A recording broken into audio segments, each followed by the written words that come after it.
The city lights blurred into streaks of color outside the Thorn Tower penthouse, a glittering, indifferent tapestry far below. Emma Sterling stood by the vast panoramic window, a delicate silver locket resting against her collarbone, its cool metal a familiar comfort. She had been admiring the view, the endless sprawl of ambition and light, a view she had shared with Julian for 7 years. A soft chime from her phone cut through the quiet hum of the apartment, pulling her from her thoughts. It was a private message, an unknown number. Her brow furrowed slightly. Julian rarely used unknown numbers.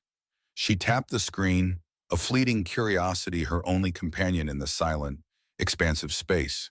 The image that bloomed on the display froze her breath in her throat. It was Julian. His face, usually so composed, was softened, alight with a warmth Emma had not seen directed at her in months. His arm was draped casually around a woman, her head thrown back in laughter, her dark hair a stark contrast to Emma's own auburn waves. They were too close, too intimate, bathed in the soft glow of what looked like a dimly lit restaurant. A cold dread, sharp and sudden, began to unfurl in Emma's stomach, coiling tightly around her ribs. Her fingers locked around the phone, the cold glass now feeling impossibly fragile, as if it might shatter at any moment, along with everything she thought she knew. A single stark sentence followed the picture. "He's not yours anymore, Emma." The words were a brutal surgical cut. The world tilted on its axis. Emma felt a strange, detached sensation, as if she were watching herself from a great distance, a character in a cruel play. The vibrant city lights outside seemed to mock her, their joyous sparkle now a painful reminder of her own sudden darkness. Her throat tightened, a dry, bitter taste filling her mouth, like ash. She squeezed her eyes shut, wishing the image, the words, the sudden, searing pain would simply vanish. But when she opened them again, the undeniable proof still glowed, a testament to a betrayal so profound it stole her breath. The silver locket, a gift from her father, felt heavy, a sudden, unbearable weight against her skin, a relic from a simpler, safer time.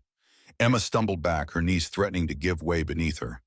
The pristine white marble floor of the penthouse, usually a symbol of Julian's success, now felt cold and indifferent, mirroring the chill that had seized her heart. She walked aimlessly through the wide, silent rooms, each piece of modern art, each expensive furnishing, a hollow echo of a life she had believed was real. Was this all a lie?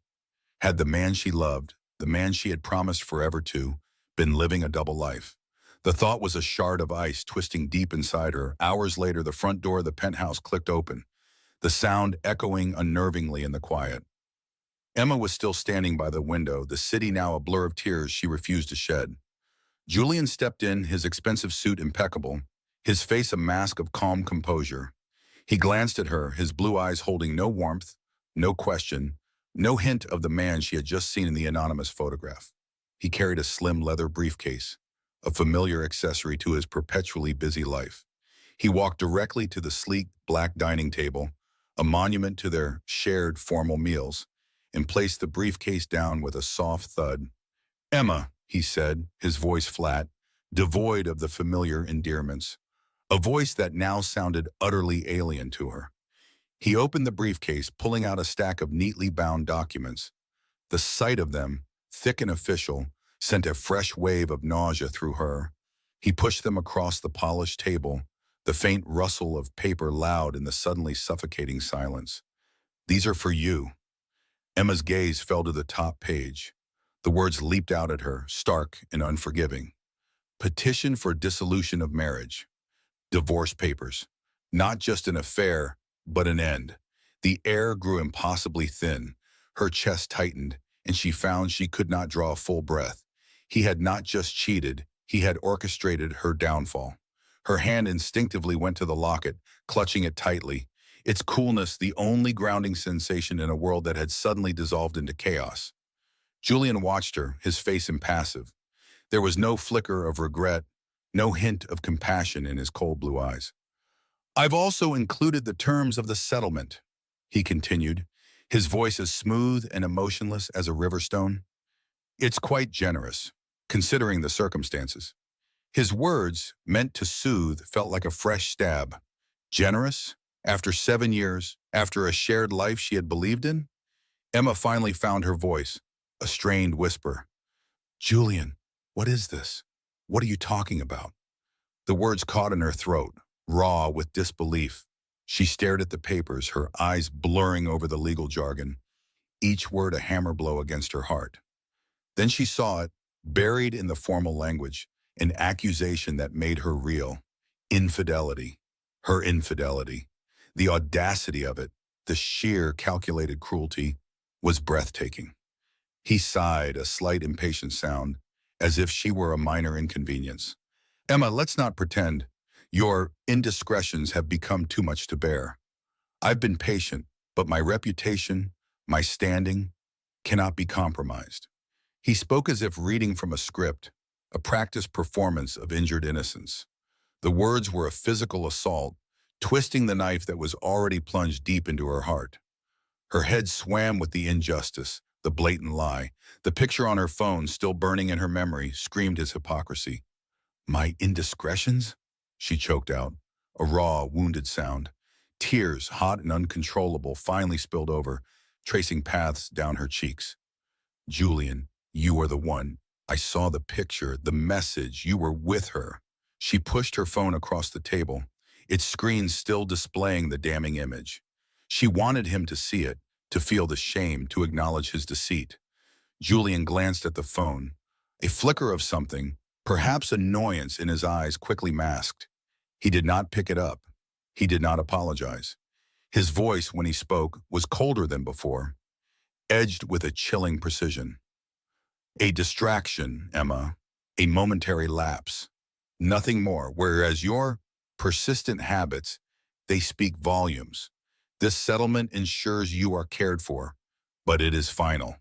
There will be no drawn-out proceedings. His gaze hardened, fixed on hers, unwavering. I expect you to sign these promptly. Her breath hitched. She looked from the phone, to the papers, to his utterly devoid face. The man standing before her was a stranger, a cruel parody of the loving husband she had known. The weight of his words, of his accusations, pressed down on her, stealing the air from her lungs. This was not just about a divorce. It was about her ruin. He was twisting the narrative, making her the villain, using his affair as an excuse to destroy her. The sheer breathtaking scope of his betrayal was now laid bare. You're accusing me? Emma whispered, her voice trembling, barely audible. After everything? After 7 years? You're lying. You know you're lying. Her heart was a frantic drum against her ribs, each beat a pang of agonizing pain. The air in the penthouse, once a symbol of their comfortable life, now felt suffocating, filled with the stench of his deceit. She reached for the locket again, her fingers seeking its familiar comfort, but it offered little solace against the enormity of his cruelty. Julian leaned forward slightly, his posture radiating a predatory calm. The court will decide, Emma, or rather, you will decide. You can accept these terms, quietly, and avoid further embarrassment. Or we can involve the legal system, and believe me, my legal team is thorough. They will ensure your reputation is completely dismantled. His voice was low, almost a purr, but each word was a venomous dart aimed directly at her heart. The sound of his expensive watch ticking softly in the silent room seemed to mock her, marking the slow, agonizing death of her marriage. His words were a physical blow, stealing what little air remained in her lungs. He intended to ruin her, not just divorce her, but to utterly obliterate her. The man she had shared her life with, her dreams with, was openly declaring war. She felt a profound chill seep into her bones, colder than any winter night. The shock was so immense that it momentarily numbed the pain, replacing it with a terrifying clarity. This was not a heartbroken husband seeking separation. This was a ruthless businessman, discarding an inconvenient asset and ensuring she could never threaten his carefully constructed world. You want to destroy me, Emma breathed, the realization a bitter metallic taste in her mouth. Her tears had dried, leaving her eyes burning, raw. She looked at the stack of documents. The formal language, a stark contrast to the raw, visceral pain tearing through her. Each page represented a layer of his calculated cruelty, a blueprint for her annihilation. The cold, polished surfaces of the penthouse seemed to press in on her, trapping her in this gilded cage of betrayal. She saw her reflection in the darkened glass of the window, a pale, shattered image staring back. The silver locket, now burning hot against her skin, felt like a brand of her own naivety. Her world, once a tapestry of shared dreams and unspoken promises, was now nothing but fragments, scattered and broken. Julian's betrayal was not just emotional. It was a cold, deliberate act of war. And she, Emma Sterling, was the unsuspecting casualty. The city lights blurred into streaks of color outside the Thorn Tower penthouse, a glittering, indifferent tapestry far below. Emma Sterling stood by the vast panoramic window, a delicate silver locket resting against her collarbone, its cool metal a familiar comfort. She had been admiring the view, the endless sprawl of ambition and light, a view she had shared with Julian for 7 years. A soft chime from her phone cut through the quiet hum of the apartment, pulling her from her thoughts. It was a private message, an unknown number. Her brow furrowed slightly. Julian rarely used unknown numbers. She tapped the screen, a fleeting curiosity her only companion in the silent, expansive space. The image that bloomed on the display froze her breath in her throat. It was Julian. His face, usually so composed, was softened, a light with a warmth Emma had not seen directed at her in months. His arm was draped casually around a woman, her head thrown back in laughter, her dark hair a stark contrast to Emma's own auburn waves. They were too close, too intimate, bathed in the soft glow of what looked like a dimly lit restaurant. A cold dread, sharp and sudden, began to unfurl in Emma's stomach, coiling tightly around her ribs. Her fingers locked around the phone, the cold glass now feeling impossibly fragile, as if it might shatter at any moment, along with everything she thought she knew. A single, stark sentence followed the picture. "He's not yours anymore, Emma." The words were a brutal, surgical cut. The world tilted on its axis. Emma felt a strange, detached sensation, as if she were watching herself from a great distance, a character in a cruel play. The vibrant city lights outside seemed to mock her, their joyous sparkle now a painful reminder of her own sudden darkness. Her throat tightened, a dry, bitter taste filling her mouth like ash. She squeezed her eyes shut, wishing the image, the words, the sudden searing pain would simply vanish. But when she opened them again, the undeniable proof still glowed, a testament to a betrayal so profound it stole her breath. The silver locket, a gift from her father, felt heavy, a sudden unbearable weight against her skin, a relic from a simpler, safer time. Emma stumbled back, her knees threatening to give way beneath her. The pristine white marble floor of the penthouse, usually a symbol of Julian's success, now felt cold and indifferent, mirroring the chill that had seized her heart. She walked aimlessly through the vast, silent rooms, each piece of modern art, each expensive furnishing, a hollow echo of a life she had believed was real. Was this all a lie? Had the man she loved, the man she had promised forever to, been living a double life? The thought was a shard of ice twisting deep inside her. Hours later, the front door of the penthouse clicked open, the sound echoing unnervingly in the quiet. Emma was still standing by the window, the city now a blur of tears she refused to shed. Julian stepped in, his expensive suit impeccable, his face a mask of calm composure. He glanced at her, his blue eyes holding no warmth, no question, no hint of the man she had just seen in the anonymous photograph. He carried a slim leather briefcase, a familiar accessory to his perpetually busy life. He walked directly to the sleek black dining table, a monument to their shared formal meals, and placed the briefcase down with a soft thud. "Emma," he said, his voice flat, devoid of the familiar endearments, a voice that now sounded utterly alien to her. He opened the briefcase, pulling out a stack of neatly bound documents. The sight of them, thick and official, sent a fresh wave of nausea through her. He pushed them across the polished table, the faint rustle of paper loud in the suddenly suffocating silence. "These are for you." Emma's gaze fell to the top page. The words leaped out at her, stark and unforgiving. "Petition for dissolution of marriage." Divorce papers. Not just an affair, but an end. The air grew impossibly thin. Her chest tightened, and she found she could not draw a full breath. He had not just cheated, he had orchestrated her downfall. Her hand instinctively went to the locket, clutching it tightly. Its coolness the only grounding sensation in a world that had suddenly dissolved into chaos. Julian watched her, his face impassive. There was no flicker of regret, no hint of compassion in his cold blue eyes. "I've also included the terms of the settlement," he continued, his voice as smooth and emotionless as a river stone. "It's quite generous considering the circumstances."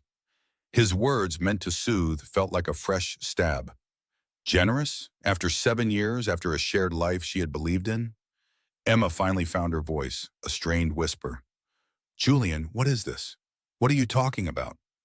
The words caught in her throat, raw with disbelief. She stared at the papers, her eyes blurring over the legal jargon, each word a hammer blow against her heart.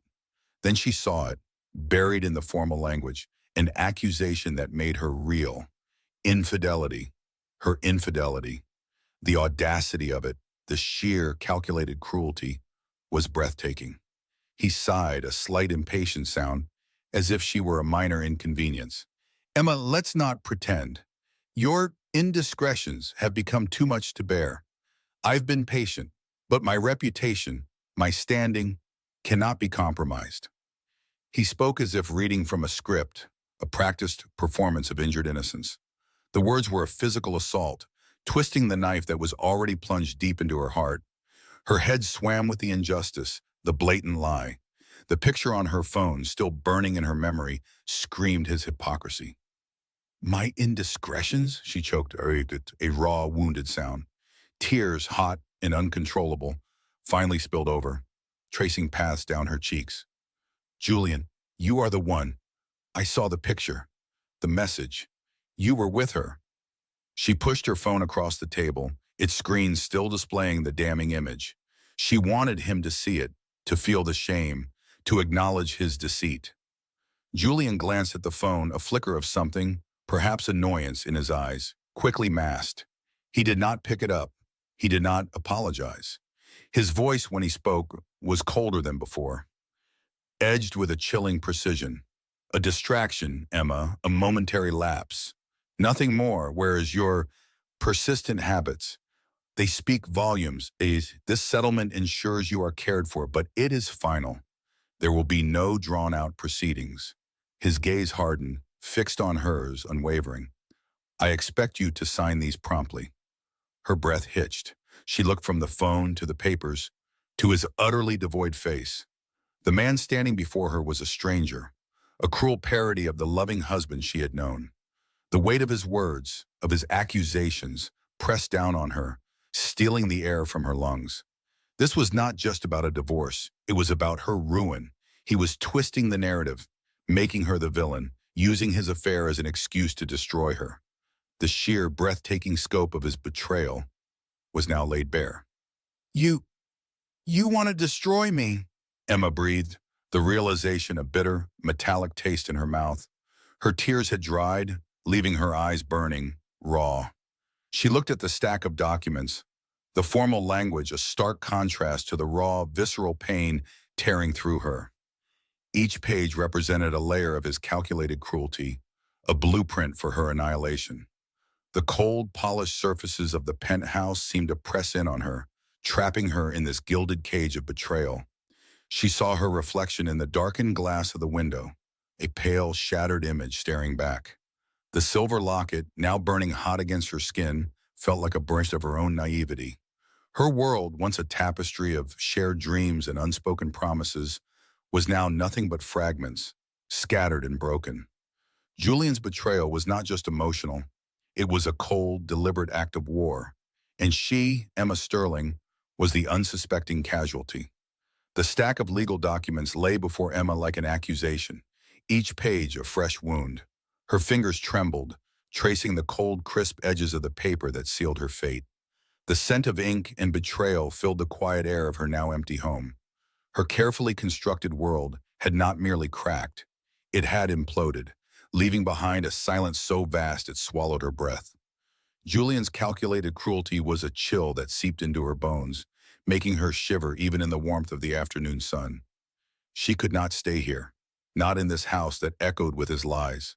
She needed to breathe air that did not taste of his deception. She drove aimlessly at first, the city blurring past her window, a kaleidoscope of lights and noise she could not process. Her mind replayed Julian's chilling words, his cold dismissal, his promise to ruin her. The sheer audacity of his betrayal was a physical ache in her chest. She found herself, almost instinctively, on the familiar road leading to her father's modest home, a haven from the chaos of her gilded life. As she pulled up the gravel driveway, the scent of damp earth and blooming jasmine reached her, a gentle balm. The old house, with its weathered clapboard siding and rambling rose bushes, stood as a quiet sentinel of her past. She had always felt safe here, cocooned from the harsh realities of the world Julian so eagerly embraced. Arthur was in his small workshop behind the house, the rhythmic rasp of sandpaper against wood, a soothing sound. She watched him for a moment through the open door, his silver head bent in concentration over a half-finished birdhouse. He wore a faded flannel shirt, dusted with sawdust, and the air smelled of freshly cut pine and his familiar pipe tobacco. His hands, gnarled from years of quiet work, moved with a craftsman's precision. He looked up, his kind eyes crinkling at the corners as he saw her, a gentle smile touching his lips. "Emma, my dear, what a lovely surprise," he said, his voice a warm rumble. He wiped his hands on a rag and stepped out, embracing her. She leaned into his familiar strength, the warmth of his hug a stark contrast to the coldness that had enveloped her for days. The dam broke then, and tears, hot and uncontrollable, streamed down her face. She buried her face in his shoulder, the coarse fabric of his shirt scratching her cheek, a welcome sensation that grounded her. She cried for the marriage that was a lie, for the man she thought she knew, for the future that had dissolved into dust. Arthur said nothing, only held her tighter, stroking her auburn hair, letting her weep until the well of her sorrow began to run dry.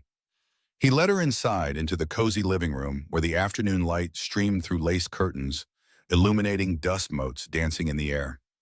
He settled her into an old, comfortable armchair, its floral pattern worn smooth by years of use, and brought her a mug of warm herbal tea. The aroma of chamomile filled her senses, a small comfort in her overwhelming grief. "Tell me everything, sweetheart," he said, sitting opposite her, his gaze unwavering, full of compassion. His patience was a rare gift, and she found herself pouring out the whole sordid tale. The anonymous message, the crushing photo, Julian's cruel demands, the legal papers, his icy indifference.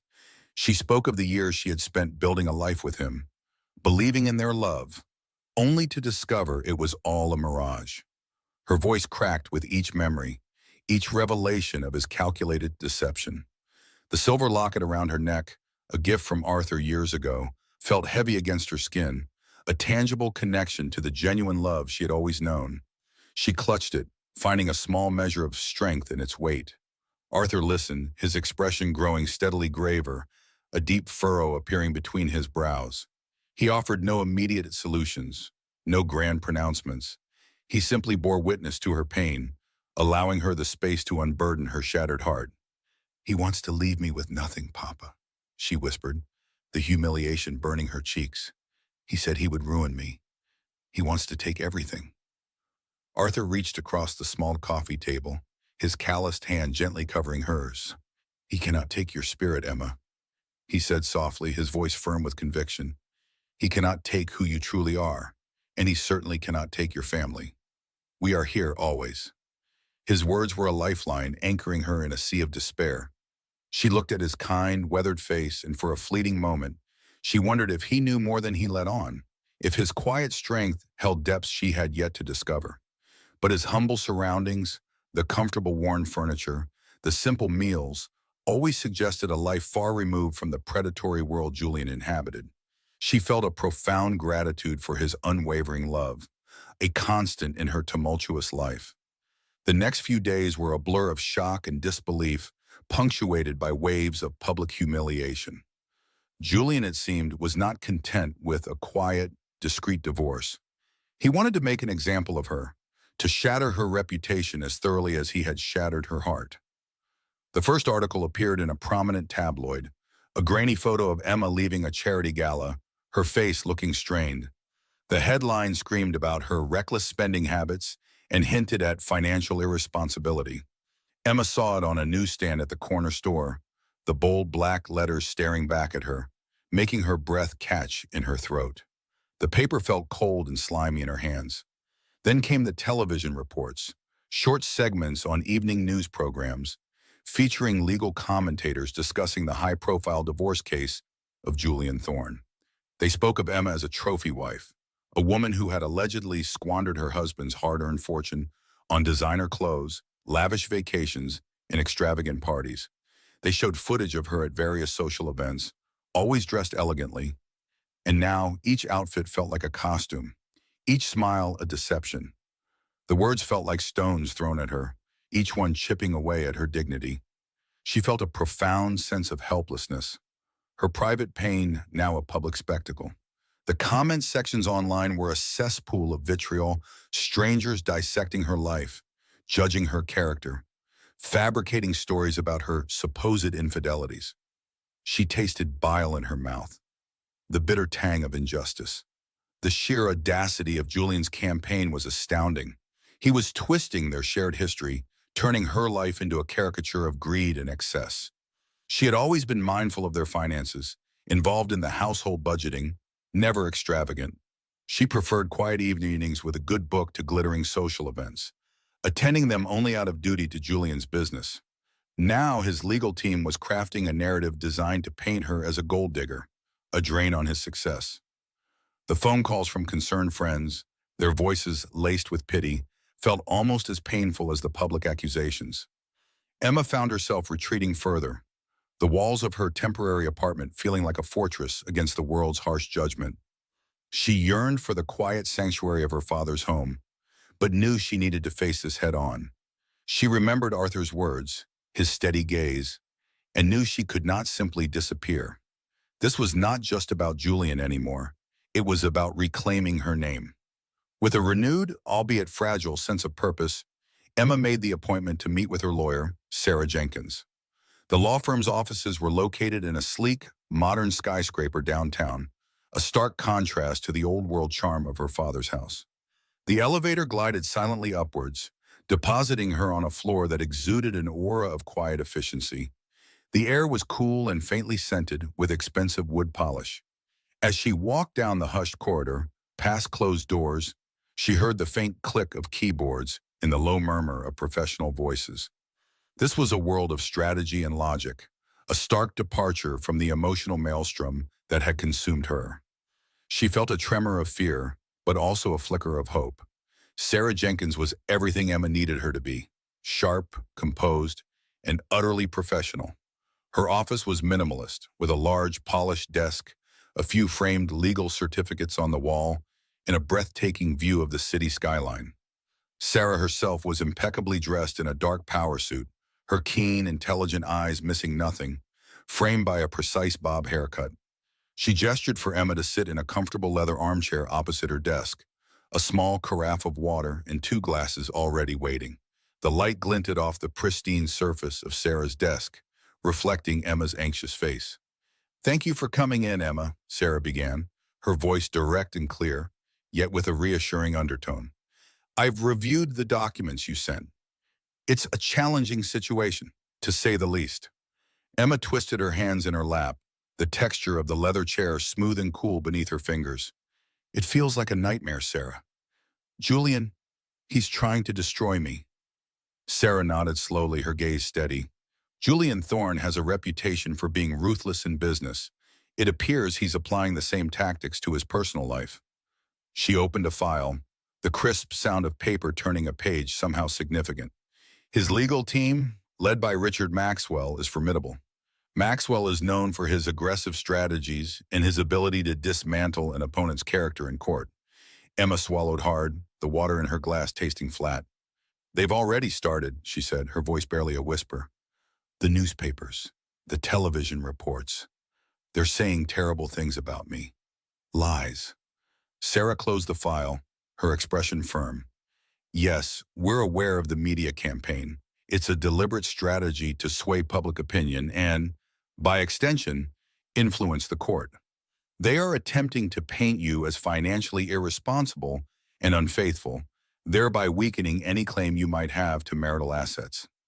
The cool, analytical language was jarring, yet Emma found a strange comfort in Sarah's clinical assessment. It stripped away the emotional chaos and laid bare the brutal mechanics of the situation. She appreciated Sarah's honesty, even if it was a bitter pill to swallow. "What does that mean for me?" Emma asked, her heart a frantic drum against her ribs.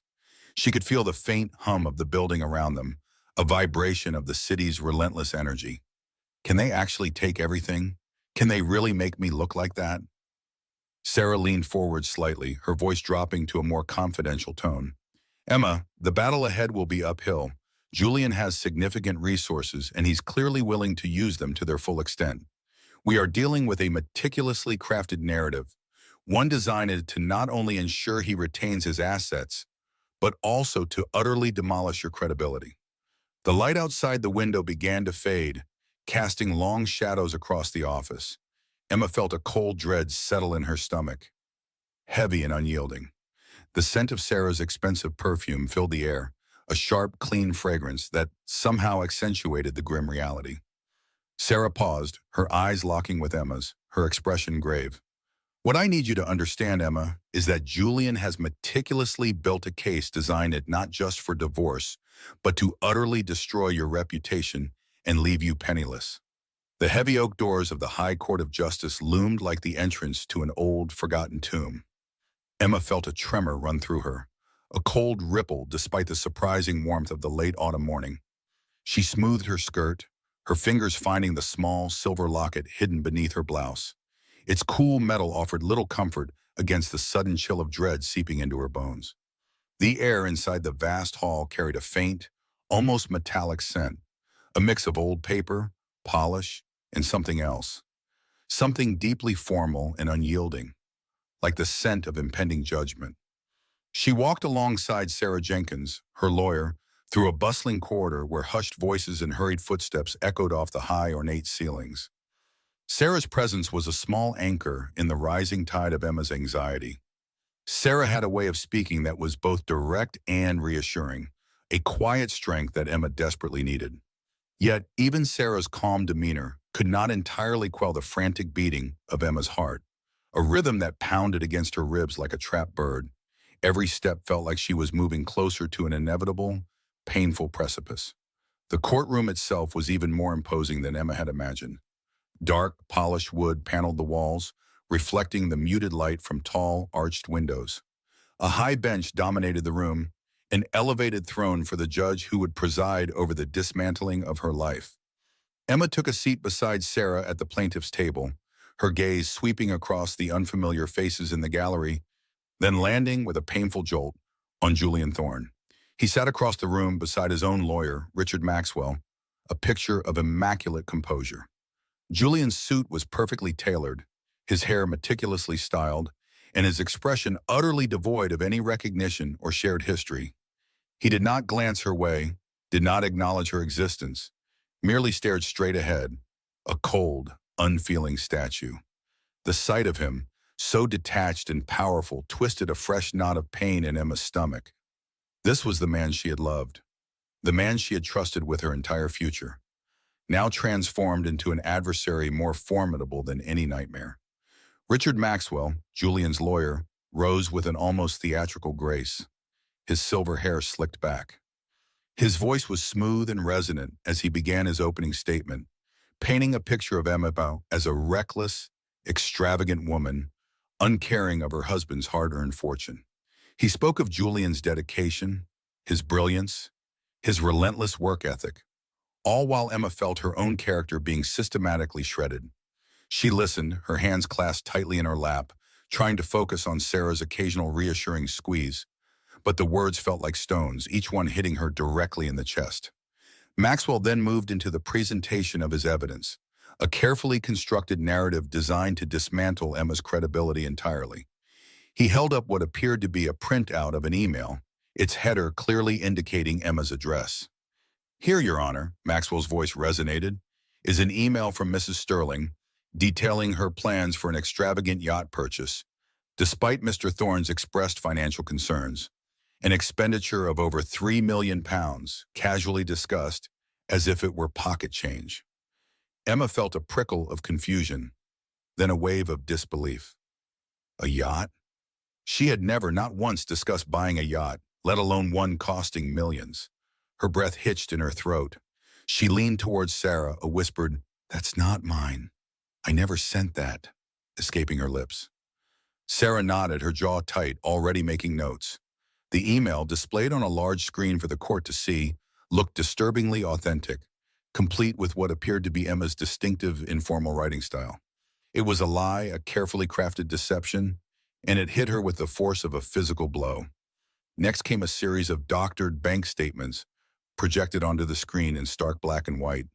Richard Maxwell's voice was calm, almost soothing, as he walked the court through what he presented as Emma's reckless spending. Here we see a withdrawal of £500,000, marked simply as personal expenses, he stated, pointing to a highlighted line. And here, another transfer, $400,000, to an account in the Cayman Islands. These are but a few examples, Your Honor, of Mrs. Sterling's unilateral and irresponsible financial decisions made without consultation or regard for the family's shared assets. Emma's mind reeled. £500,000? She had never seen such a sum outside of Julian's business reports. The idea of transferring money to the Cayman Islands was utterly alien to her. She had always managed their household budget carefully, often cutting corners to save for their future, for the children they had once hoped to have. The figures flashed on the screen, cold and unyielding, seemingly undeniable proof of her financial profligacy. A cold sweat broke out on her forehead, and her fingers, still clutching the locket, felt clammy. The legal jargon washed over her, a torrent of terms and procedures she barely understood. Affidavits, depositions, exhibits. Each word felt like a tiny, sharpened shard, chipping away at her sanity. She felt a profound sense of isolation, surrounded by strangers who seemed to absorb every lie as if it were gospel truth. The sheer audacity of Julian's deceit was breathtaking. He had not just walked away, he had built an entire false reality to justify his abandonment, to punish her for reasons she still could not fully grasp. "The pattern is clear, Your Honor," Maxwell continued, his voice now tinged with a feigned sadness, a sorrowful indignation. Mrs. Sterling developed a secret life, a life of lavish spending and clandestine financial arrangements, far removed from the loving and responsible partner Mr. Thorne believed he was married to. He then presented what he claimed were receipts for designer clothes and jewelry, all dated to periods when Emma remembered being home, struggling with a bout of flu, or quietly working on her garden. The receipts, like the emails, looked meticulously real. The logos were correct, the dates plausible, the sums outrageous. Emma squeezed her eyes shut for a moment, trying to recall. Had she perhaps forgotten something? A gift Julian had bought her, or a joint purchase? But no, these were not items she recognized, nor purchases she would ever consider. The memory of Julian's cold dismissal, his chilling lack of remorse, echoed in her mind. He truly meant to ruin her. The realization was a bitter pill to swallow, leaving a taste like ash in her mouth. She opened her eyes, meeting the stern, impassive gaze of the judge, and felt a surge of helplessness. How could she possibly refute such a mountain of carefully constructed lies? Her breath became shallow, a tight constriction in her chest, making it difficult to draw air. The sheer volume of the accusations, presented with such professional polish and unwavering conviction, threatened to overwhelm her. Julian had thought of everything, anticipated every possible defense, and then fabricated a counter-narrative so complete, so insidious, that it left no room for truth. He had not merely accused her, he had rebuilt her identity from the ground up, molding her into the villain he needed her to be. The betrayal was not just emotional, it was an intellectual assault, a calculated demolition of her very being. Sarah leaned closer, whispering, "Stay calm, Emma. We'll get our turn. We'll expose these forgeries." But even Sarah's voice, usually so steady, held a note of strain. The weight of Julian's resources, his cunning, and his utter lack of conscience was palpable in the courtroom. Emma glanced at Julian again, catching his eye for a fleeting moment. There was no triumph, no malice, just an empty, almost bored expression, as if he were watching a tedious play. It was this indifference more than any overt act of cruelty that truly chilled her to the core. The morning dragged on, each piece of evidence a fresh wound. Maxwell presented what he called correspondence between Emma and a supposed secret lover, a series of text messages discussing covert meetings and shared indulgences. Emma's face burned with a shame that was not her own. The words on the screen were intimate, suggestive, and utterly fabricated. They spoke of hotel stays in Paris and weekend getaways to remote country estates, places Emma had never been with anyone but Julian, and not even then for years. Her cheeks flushed scarlet, and she felt a wave of nausea. A profound sense of unreality settled over her. It was as if she had stepped into a grotesque parallel universe, where her life had been lived by someone else, someone dark and deceptive. The man she married, the man who had vowed to protect her, was systematically destroying her reputation, her dignity, everything she held dear. Her throat was tight, dry, and she struggled to swallow. She looked around the courtroom, seeing the veiled curiosity in the eyes of the public, the solemnity of the judge, the quiet intensity of the court reporters. They were all absorbing Julian's version of the truth, a truth that was a monstrous lie. Maxwell's voice, a steady, hypnotic drone, continued to fill the room. He was building his case brick by brick, each brick a lie, each lie supported by another carefully constructed piece of fake evidence. Emma felt trapped, caught in a spider's web of deceit, unable to move, unable to speak, unable to defend herself against the sheer volume of false accusations. Her mind raced, searching for an explanation, for a moment, a memory, a detail that could unravel this intricate deception.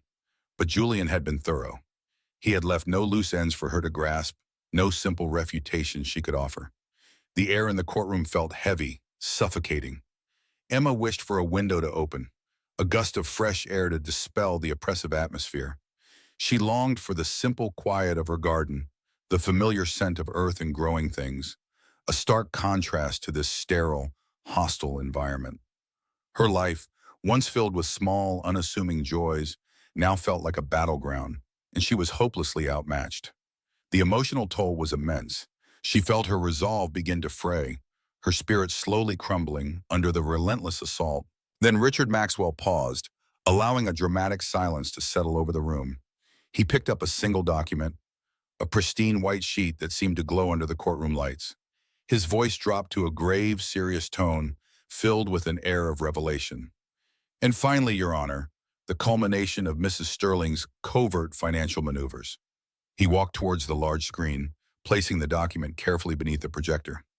This, Your Honor, is a signed directive instructing the transfer of funds in the amount of £10 million to a shell corporation registered in Panama, ostensibly for the purchase of an entirely fictitious asset.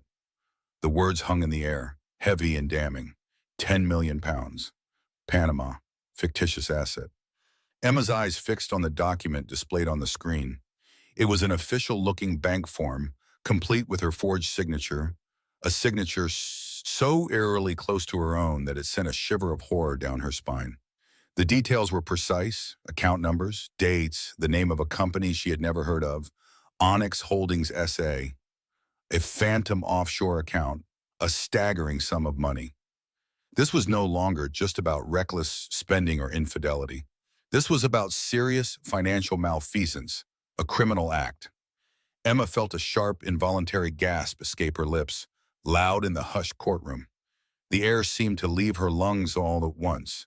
Her hands flew to her mouth, her eyes wide with shock and utter disbelief. She stared at the forged document, a cold, hard knot of fear tightening in her stomach. This was a lie of monumental proportions, a fabrication so elaborate, so audacious, that she felt her mind struggle to comprehend it. How could Julian have gone so far? How could he have created something so damning, so utterly false, and present it with such conviction? She tried to speak, tried to form words, but her throat was suddenly dry, constricted, and no sound emerged. She simply sat there, paralyzed, unsure how to refute such a cunning, devastating lie. The sound of Richard Maxwell's voice, sharp and unrelenting, grated against Emma Sterling's ears. Each word felt like a tiny needle, pricking at her heart. She sat rigidly at the defense table, hands clasped, her knuckles aching. The polished wood offered little comfort against the heat in her cheeks. Courtroom lights magnified every flicker of emotion on her face. Maxwell, Julian's lawyer, stood confident before the judge. He painted Emma as a creature of avarice and deceit. He spoke of lavish spending, designer clothes, and exotic vacations. All these were funded, he claimed, by Julian's hard work. Emma, he stated, did nothing but indulge herself. The air grew heavy with judgment, the gallery's low murmur oppressive. Emma tasted dry, bitter dust, wishing for water she dared not ask for. A coldness seeped into her bones, the chill of being utterly misunderstood. Mrs. Sterling, a woman accustomed to luxury, never contributed a single penny to the marital estate, Maxwell declared. Her primary occupation seemed to be spending Mr. Thorne's hard-earned money while pursuing extramarital interests. The insinuation hung, a poisonous fog. Emma's breath hitched, her eyes darted to Julian. He sat beside his lawyer, his face an impassive mask of calculated indifference. Nausea washed over her. She remembered hours spent volunteering, working on charity reports. None of that mattered now. It was all erased. This fabricated narrative painted her as a gold digger. She closed her eyes, and a memory surfaced. It was a crisp autumn evening, their first year of marriage. Julian had come home, exhausted from Thorne Enterprises. His tie was loosened, a faint scent of expensive cologne clung to him. Emma met him at the door, a warm meal waiting, his favorite music playing. He wrapped his arms around her, burying his face in her hair. "You are my anchor, Emma," he whispered, his voice rough with affection. "My calm in this storm." She felt the warmth of his embrace, the quiet beat of his heart. She had believed him then, truly believed him. Now his words echoed, hollow and mocking. He was the storm, capsizing her. The tenderness of that moment felt profoundly poisoned by his current cruelty. She opened her eyes. The courtroom blurred into a painful haze. Richard Maxwell continued his relentless assault. He presented bank statements, highlighting large transactions for her purchases. Each number, stripped of context, became evidence of recklessness. Then came the infidelity claims, with doctored text messages and emails. These were supposedly exchanged between Emma and an unnamed third party. Emma felt terror. These were not her words, not her messages. Her innocence wrestled with the terrifying weight of the lies. Her fingers locked around the water cup Sarah Jenkins had pushed to her. Her knuckles were white. She knew if she let go, she would spill it. She needed to hold on, to keep composure. The pressure felt immense, a physical weight. The air felt thin, each breath a conscious effort. These communications, Maxwell drawled, clearly demonstrate Mrs. Sterling's disregard for her marital vows, her pursuit of selfish pleasures at the expense of her husband's trust and reputation. A gasp rippled through the gallery. Emma's face flushed scarlet, not from guilt, but from humiliation. She felt the stares, the silent accusations. Her heart hammered, a frantic bird trapped in a cage. She remembered nights crying herself to sleep, wondering where Julian was. Now they twisted that loneliness into a weapon. Who was this man, Emma thought, her voice a desperate plea. The man who once brought flowers, held her hand through crises, promised laughter. Where did he go? Was he ever even real? This confusion was a deeper wound than the pain. It was a betrayal of her memories, shattering her past. She questioned every tender word, every shared smile. The loving husband she adored was now a cold, calculating stranger. She thought of the silver locket beneath her shirt, hidden from Julian. Inside, a sepia picture of her and her father. It was a symbol of honest, uncomplicated love. That locket was her only real connection to truth in this room of lies. Its cool metal grounded her, a small comfort against the false accusations. Sarah Jenkins leaned close, her voice a low, steady murmur. "Keep breathing, Emma. Don't react. We know this is false." Maud nodded, but the words felt distant. Her mind reeled, grasping the enormity of Julian's malice. He was not merely seeking divorce. He orchestrated her utter destruction. It felt like watching a play, where Julian, the director, relished her agony. The scale of his deception, The web of lies made her stomach churn. He had planned this. Every cruel detail, every fabricated email, every insinuation. She recalled a rainy afternoon not long after they married. Julian was stressed about a business deal. She found him in his study, pacing, his composed facade cracked with worry. She sat him down, made him tea, and listened, offering comfort. He had looked at her, eyes soft with gratitude, saying, "You have a goodness, Emma, that I sometimes fear I don't deserve." That memory, once warm, felt like cruel irony now. The man who uttered those words was gone. In his place sat a cold, indifferent stranger, orchestrating her downfall. Grief for the lost man was almost unbearable. It mixed with rising disbelief. How could she have been so blind, shared her life with such a monster? Bitter regret filled her mouth, thick and unpleasant.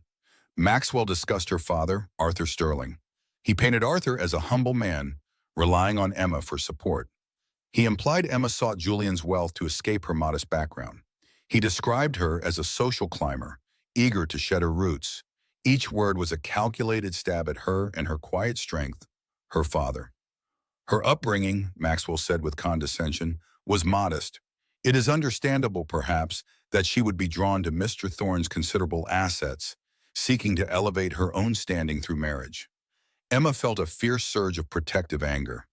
Her father had given her love, integrity, and unwavering moral compass. He taught her hard work, kindness, honesty. To hear his dignified life twisted into a narrative of poverty was an affront. The courtroom tilted, polished, surfaces gleaming menacingly. She gripped the table, knuckles screaming in protest. Arthur, her father, sat in the gallery, a silent, stoic presence. His eyes, filled with concern, held a steady resolve. She drew strength from his vigil, channeling his quiet dignity. But the relentless barrage of lies, the dismantling of her character, eroded her defenses. A profound weariness settled over her, a bone-deep exhaustion. Her skin felt clammy, her dress too tight. She wanted to scream, to shout the truth, to tear down the facade, but she remained silent, Sarah's advice ringing. Don't react, it's what they want. The hours crawled, each minute an eternity. Maxwell spun his web, presenting dubious evidence. Character witnesses offered damaging testimonies. Emma recognized some, Julian's former acquaintances testifying with practiced ease. Their faces impassive, their words chosen to inflict maximum damage. She remembered offering kindness to one, now rewarded with betrayal. The betrayal carved a hollow space inside her. She felt like a ghost, watching her life rewritten. The man she promised to spend life with was erasing her from her past. Her heart ached with profound grief, a physical weight.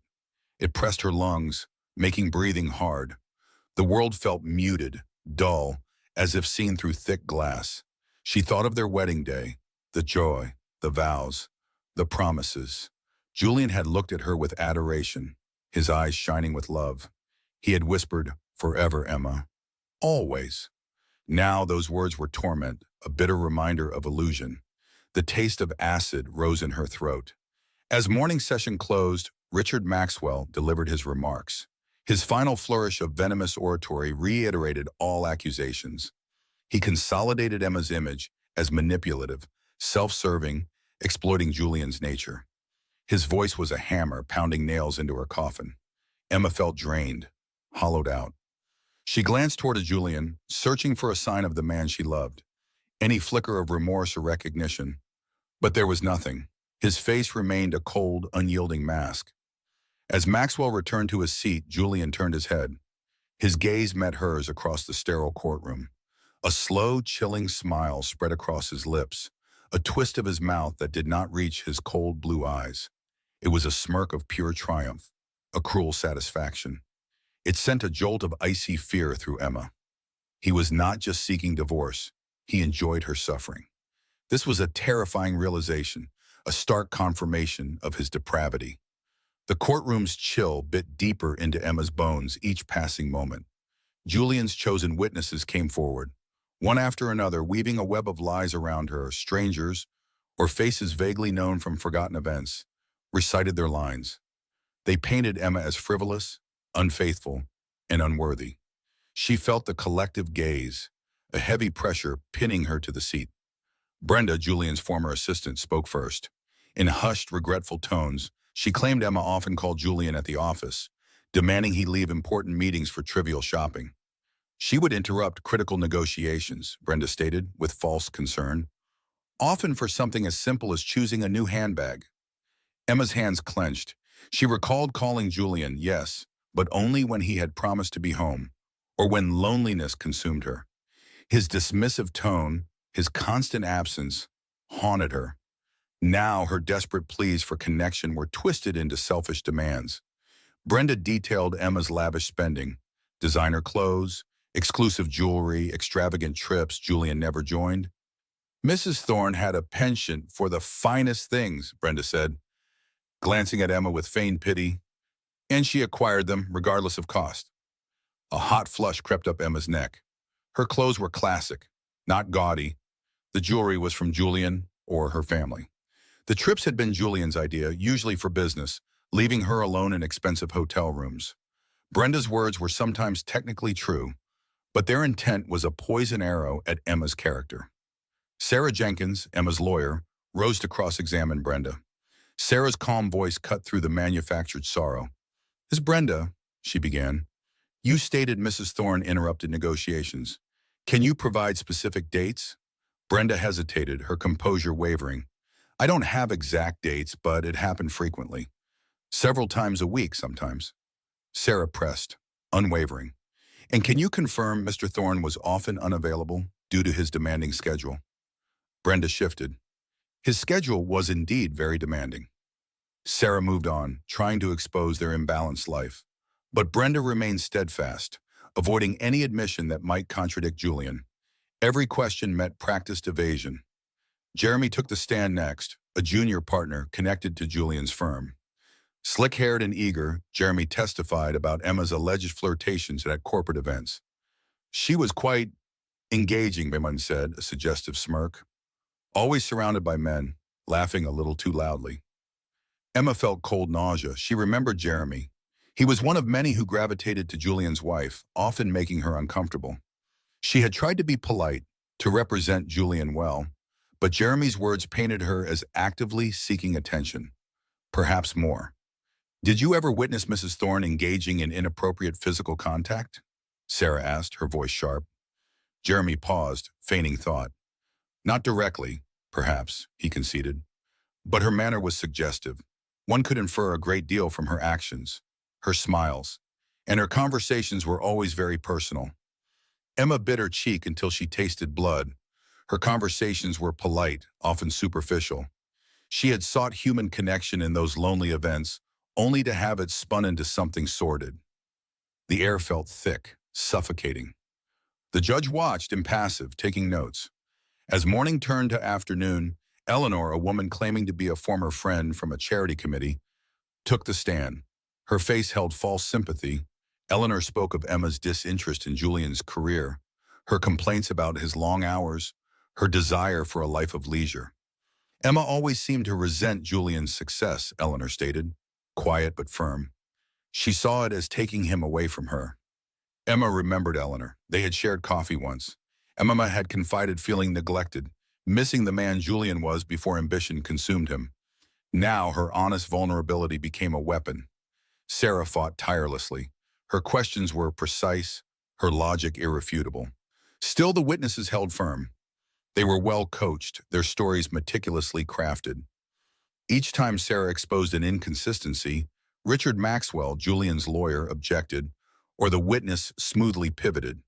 The sheer volume of testimony created a persuasive illusion, a distorted reality trapping Emma. Emma's heart pounded, a frantic drumbeat of terror. This was no fair fight. This was a demolition. She looked at Julian, his expression unreadable, a faint smirk playing on his lips. He seemed to relish her agony, savoring every word spoken against her. Her mind screamed, how could he do this? How could the man she once loved, who promised forever, orchestrate such a cruel lie? A hot, defiant tear traced her cheek. She brushed it away, denying him the satisfaction of seeing her break. The afternoon session brought more of the same. A line of people, chosen and compensated, reinforced the narrative of Emma as selfish and disloyal. A supposed financial advisor for Thorne Enterprises testified Emma had requested a large sum for a personal investment without Julian, an investment that allegedly failed. Emma stared, bewildered. She had never made such a request. Her finances were always handled jointly, or by Julian. It was another complete fabrication. Emma's head began to ache. The courtroom air grew heavy, dense with unspoken accusations. She wanted to scream, to expose them all, but Sarah urged her to remain composed. The process felt rigged, designed to crush her. She felt the judge's gaze, a growing skepticism. He absorbed it all, the weight of consistent false testimonies. She remembered an evening, early in their marriage. Julian had praised her kindness, her gentle nature.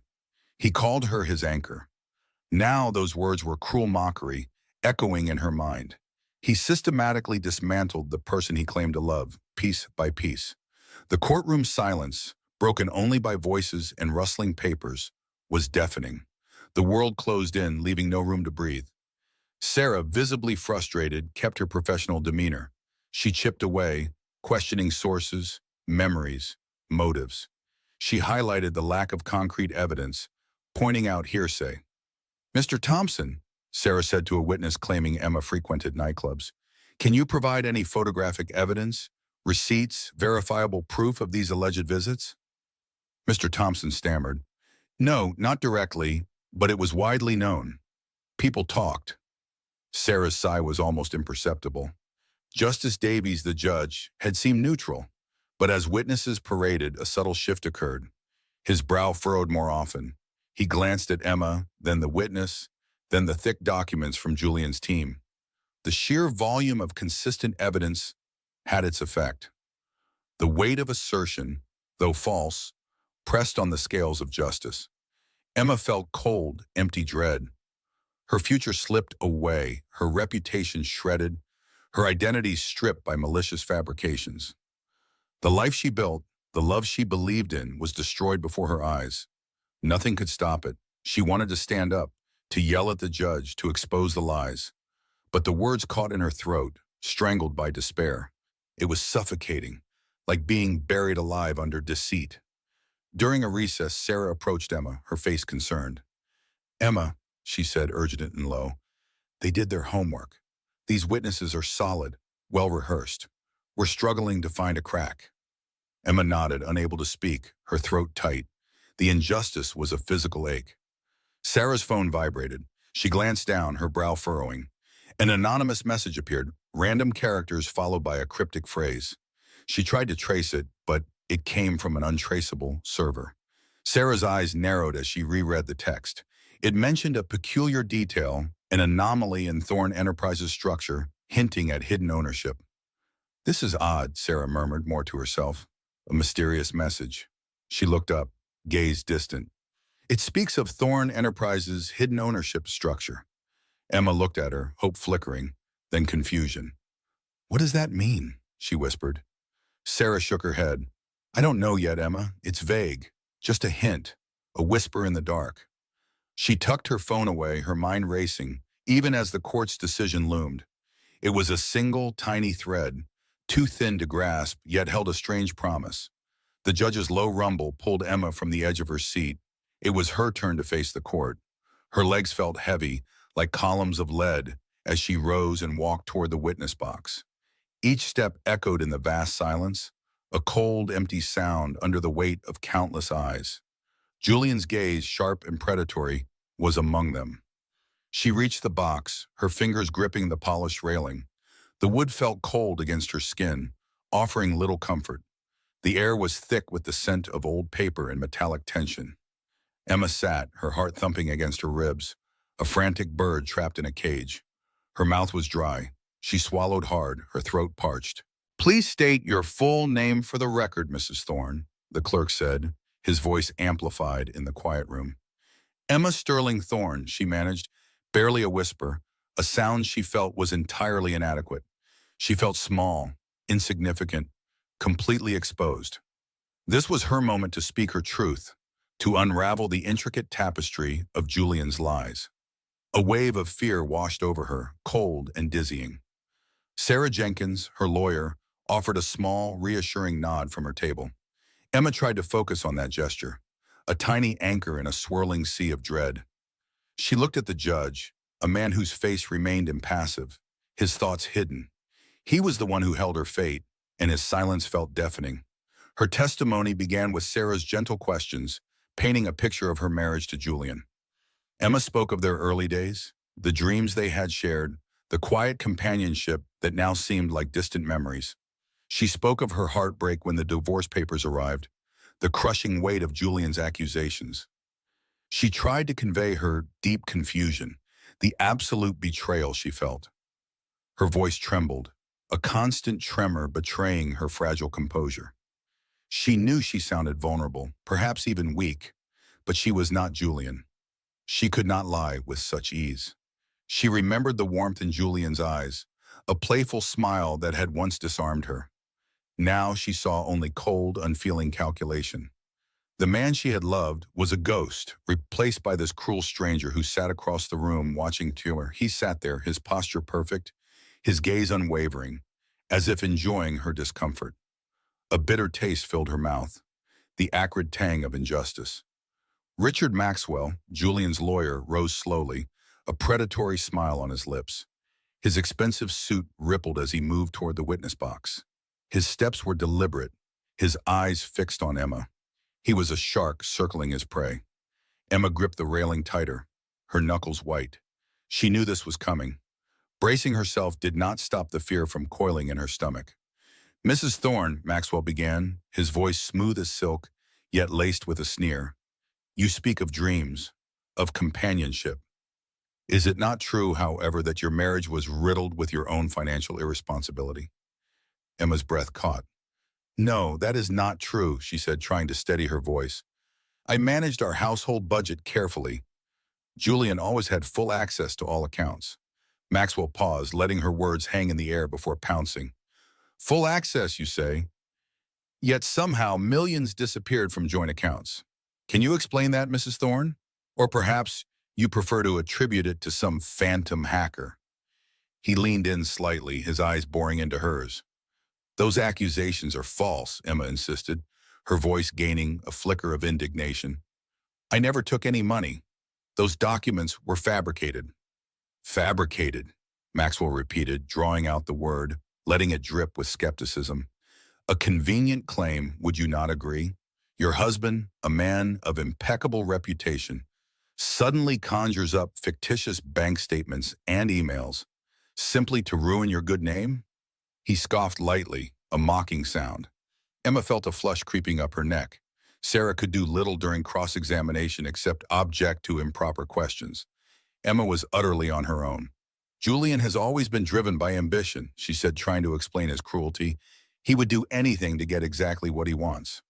"Ah, ambition," Maxwell purred, "a common trait among successful individuals. Unlike, say, a propensity for lavish spending on designer clothes, expensive jewelry, and exotic vacations, all paid by your husband." He pulled out a large, glossy photograph, holding it up for the judge and jury. It was a picture of Emma, laughing on a yacht in the Mediterranean. Another showed her holding a small, diamond-studded purse. "Were these not your choices, Mrs. Thorne? Your desires?" Emma stared at the photo. She remembered that day, the sun on her skin, the salty spray in the air. Julian had arranged the trip, insisted on the purse. He had called them gifts, tokens of his love. Now they were weapons against her. "Julian bought those things for me, she explained, her voice thin again. "He wanted me to have them."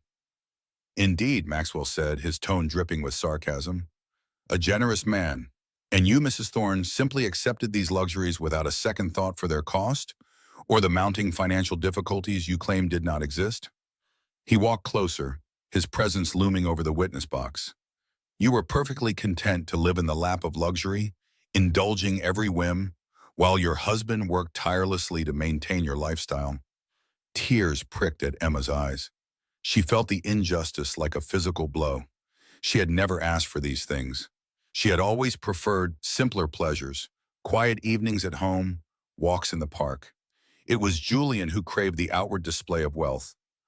I valued our time together, not the things, she said, her voice cracking. I never cared for expensive things. I never asked for them. Maxwell chuckled, a low, dismissive sound. A convenient memory, perhaps. Or are we to believe Mr. Thorne forced you into these purchases? Did he drag you to the jeweler's, Mrs. Thorne, against your will? His voice hardened. Let us not pretend. You enjoyed the wealth, did you not? You grew accustomed to it, and now you resent the idea of losing it. The accusation stung, raw and brutal. Emma shook her head, tears finally escaping, tracing hot paths down her cheeks. A profound weariness settled over her, a crushing weight that stole her breath. She was trapped, ensnared in a web of lies so intricately woven that her simple truth seemed to vanish within its threads. Every word she spoke was twisted, every genuine feeling ridiculed. She felt completely, utterly alone. The air grew heavy, pressing down on her. Maxwell pressed on relentlessly, like a tide eroding a shoreline. He brought up her university days, painting her as an aimless student who had drifted through her courses. He insinuated that her quiet nature was a sign of a lack of ambition, a willingness to be supported. He made her loving relationship with her father sound like an unhealthy dependence. Each question was a barbed hook, tearing at her composure, dismantling her character piece by piece. She thought of her father, Arthur, his gentle strength, his unwavering belief in her. He had taught her to value kindness, integrity, and quiet resilience. Now all those qualities were being weaponized against her. She felt like a specimen under a microscope, her entire life dissected and judged by a man who knew nothing of her heart. The courtroom, once a symbol of justice, now felt like an arena for her public execution. Her chest tightened, making breath difficult. The tears came faster now, blurring her vision. She wiped them away with the back of her hand, but it was a futile gesture. The shame was overwhelming, the humiliation complete. She was breaking, crumbling under the relentless assault. She felt the stares, the whispers, though the courtroom remained silent. Each glance was a judgment, confirming the narrative Maxwell was so skillfully crafting. She tried to speak, to defend herself, but words caught in her throat, strangled by sobs. Her shoulders shook uncontrollably, her head throbbed, and her ears rang with the echo of Maxwell's cruel questions. She felt utterly defeated, stripped bare in front of everyone. Julian's smirk flashed in her mind, a confirmation that he was winning, that his plan to destroy her was succeeding. The reality of it was a bitter pill. Maxwell watched her, his expression devoid of pity, a faint, almost imperceptible smile playing at the corners of his mouth. He allowed her a moment to weep, letting the raw emotion hang in the air, a testament to her supposed weakness. Then, he moved in for the final strike. His voice, once smooth, now took on a sharper edge, cutting through the silence and Emma's despair. He took a step back, surveying her with a cold, triumphant gaze. Mrs. Thorne, he began, his voice clear and ringing in the hushed courtroom, you have spoken at length about your financial struggles, your alleged innocence regarding the missing funds. You have also mentioned your father's quiet life, his modest means. He paused, letting his words sink in, watching Emma's face. Emma looked up, her eyes red and swollen, her breath catching in her throat. She dreaded what was coming next, a fresh wave of humiliation. She could feel her anger beginning to simmer beneath the surface of her despair, a faint flicker of defiance. Mrs. Thorne, Richard Maxwell's voice cut through the silence, sharp and deliberate. Can you truthfully tell this court that your father, Arthur Sterling, has ever contributed a single penny to your household, rather than drawing from it? The question hung in the air, a poisoned dart aimed directly at her most vulnerable spot. Emma's head snapped up. Her tears stopped abruptly. She stared at Maxwell, her mind reeling, a mix of searing pain and white-hot anger rushing through her veins. Her jaw tightened, and she found herself speechless, utterly aghast at the cruel implication. The courtroom held its breath, still thick with Emma's tears and Richard Maxwell's harsh words. A new name echoed. Arthur Sterling, Emma's father, her rock, was summoned to the witness stand. A knot of dread and fragile hope tightened in Emma's stomach. She watched him walk, simple, unhurried, almost serene. Arthur Sterling stepped into the box. He wore a plain, dark suit, well kept, his silver hair neatly combed, his hands clasped gently. No grand entrance, just a man as he was. Julian Thorne watched with a slow, contemptuous sneer. He leaned back, smug, believing this was the final nail. Emma's own insignificant father, he thought, sealed her fate. Emma felt a blush creep up her neck. Her fierce love for her father battled Julian's venomous judgment. Julian saw Arthur as a kindly, impoverished old man, a burden. The thought stung, a raw wound. She wanted to shield him from those cold blue eyes, from Maxwell's predatory gaze. Yet Arthur offered fragile hope, a familiar scent of home in this hostile room. Richard Maxwell began, his voice dripping with condescending politeness. He asked Arthur about his work, his house, his modest finances. Arthur answered calmly, soft but clear.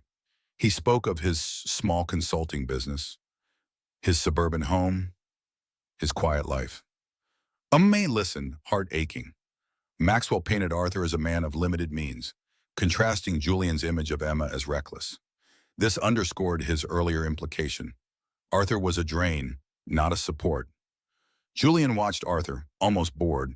He glanced at his expensive watch, timing this trivial interlude. Arthur was irrelevant, a background character in Julian's calculated destruction. His plan unfolded perfectly. Emma was humiliated, defeated. Her father's testimony would reinforce her humble origins, her inability to manage money. Victory neared, sweet freedom within his grasp once this charade ended. Emma, however, saw something different in her father.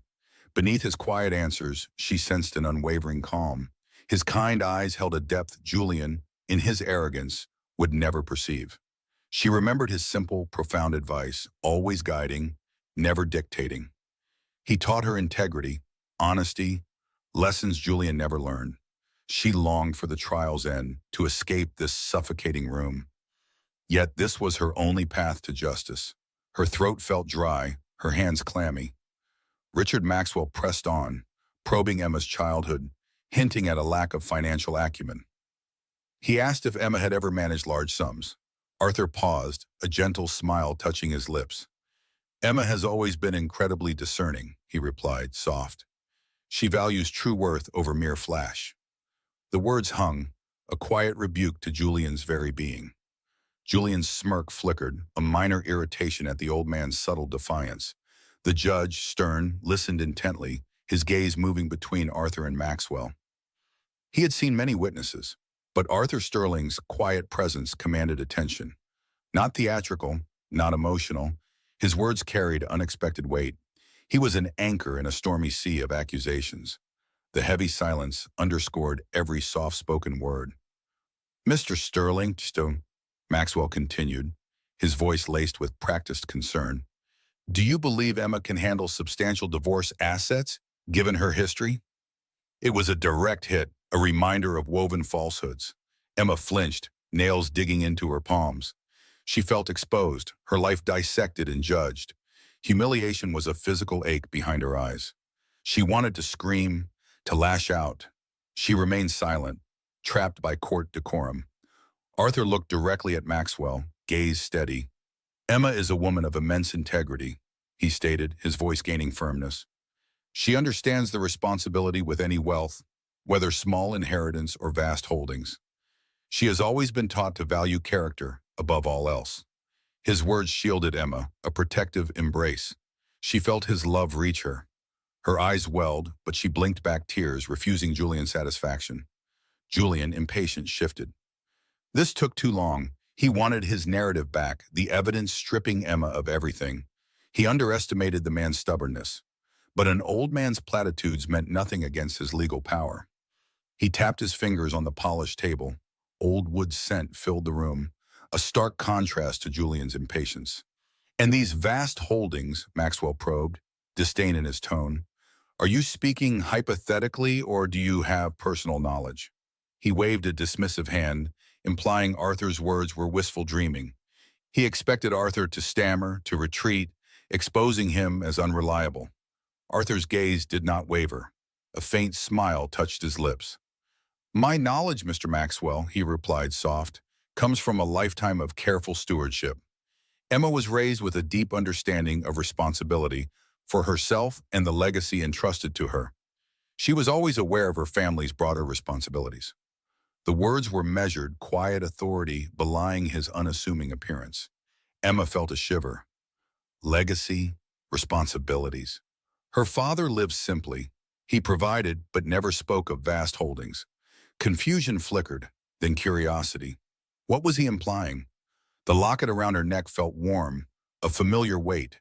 It was a tangible link to her father, a small part of her true heritage. Julian Thorne, contemplating his next move, froze. Legacy? Entrusted to her? The words hung, a strange dissonance in his victory symphony. He dismissed it quickly.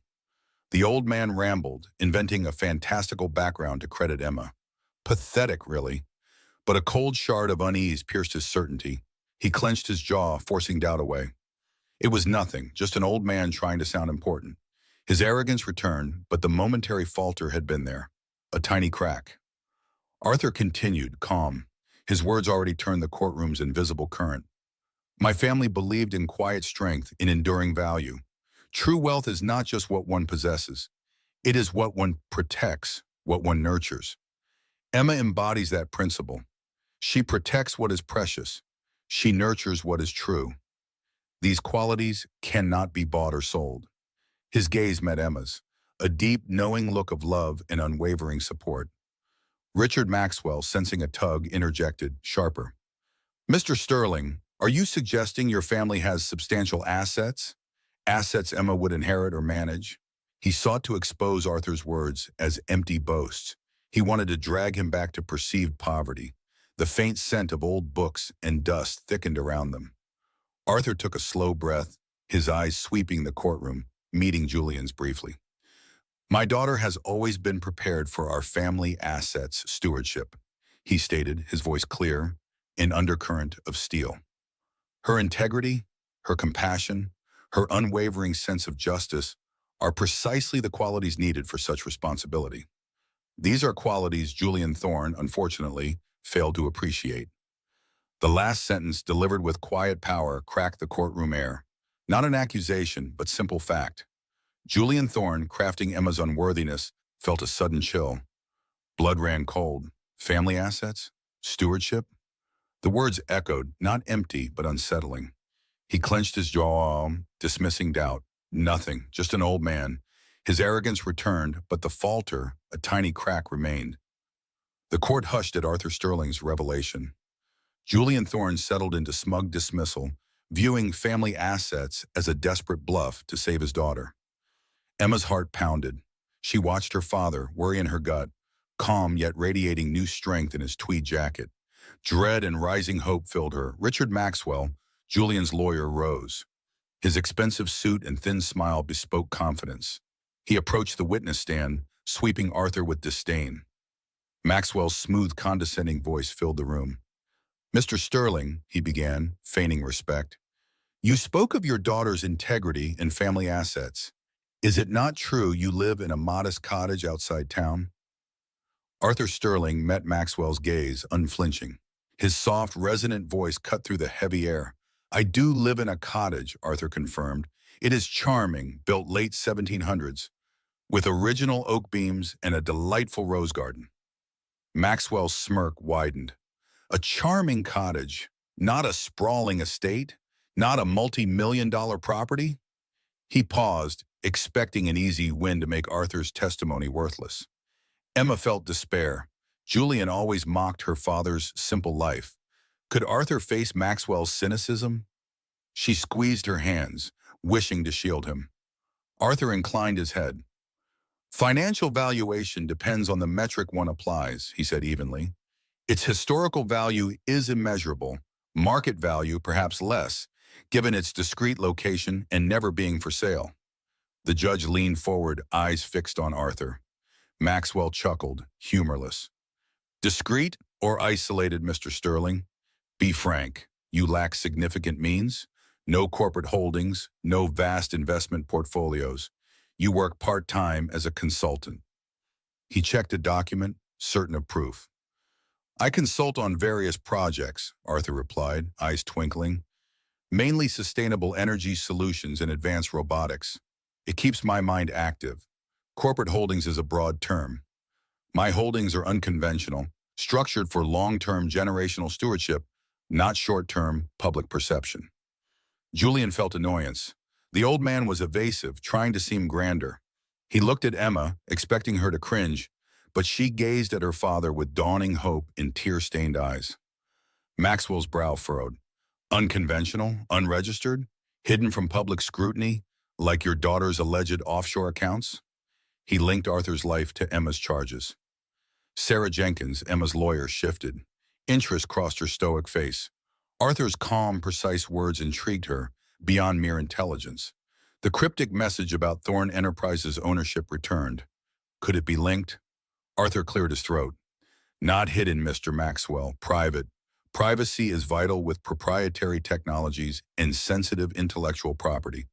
My daughter has no offshore accounts. She is too principled for such schemes. Maxwell scoffed. Proprietary technologies? Sensitive intellectual property? Mr. Sterling, an industrial magnate from a quaint cottage? The secret inventor of the next big thing? His tone mocked. Arthur paused, gaze distant, considering the question. I have contributed to innovations. A quiet environment aids creative thinking. I prefer steward to magnate. One manages assets, cultivates growth, ensures ethical practices. These responsibilities do not always require a public profile. The judge cleared his throat, cutting through Maxwell's sneering. His gaze, once observing, now focused intensely on Arthur. Arthur's answers held deliberate precision, hinting at a sharper mind than his appearance. The judge recognized this was not bluster, but something else. Maxwell, sensing the judge's shift, felt irritation. This old man was difficult to pin down. He pressed on Arthur's transport. Let us talk about your vehicle, Mr. Sterling. Do you not, as Mr. Thorne observed, drive an older, rather dilapidated car? Emma felt heat rise. Julian always mocked her father's old car, a museum piece. His cruelty still burned. Arthur nodded. I own a vehicle some call older. It is a 1987 model, a classic. I acquired it decades ago, maintain it personally. It runs beautifully. Maxwell pounced. A classic, not a new luxury sedan, not for a man of vast assets or proprietary technologies. He emphasized the words, dripping sarcasm. Arthur smiled faintly. Indeed, Mr. Maxwell. Not a luxury sedan. It is a meticulously restored piece of automotive history running on a custom-built, fully electric conversion system. This system significantly outperforms most modern electric vehicles in efficiency and range. A prototype, one might say, of technology to revolutionize personal transport. A faint gasp rippled through the gallery. Julian's eyes widened in genuine surprise. He knew radical electric conversion kits were niche.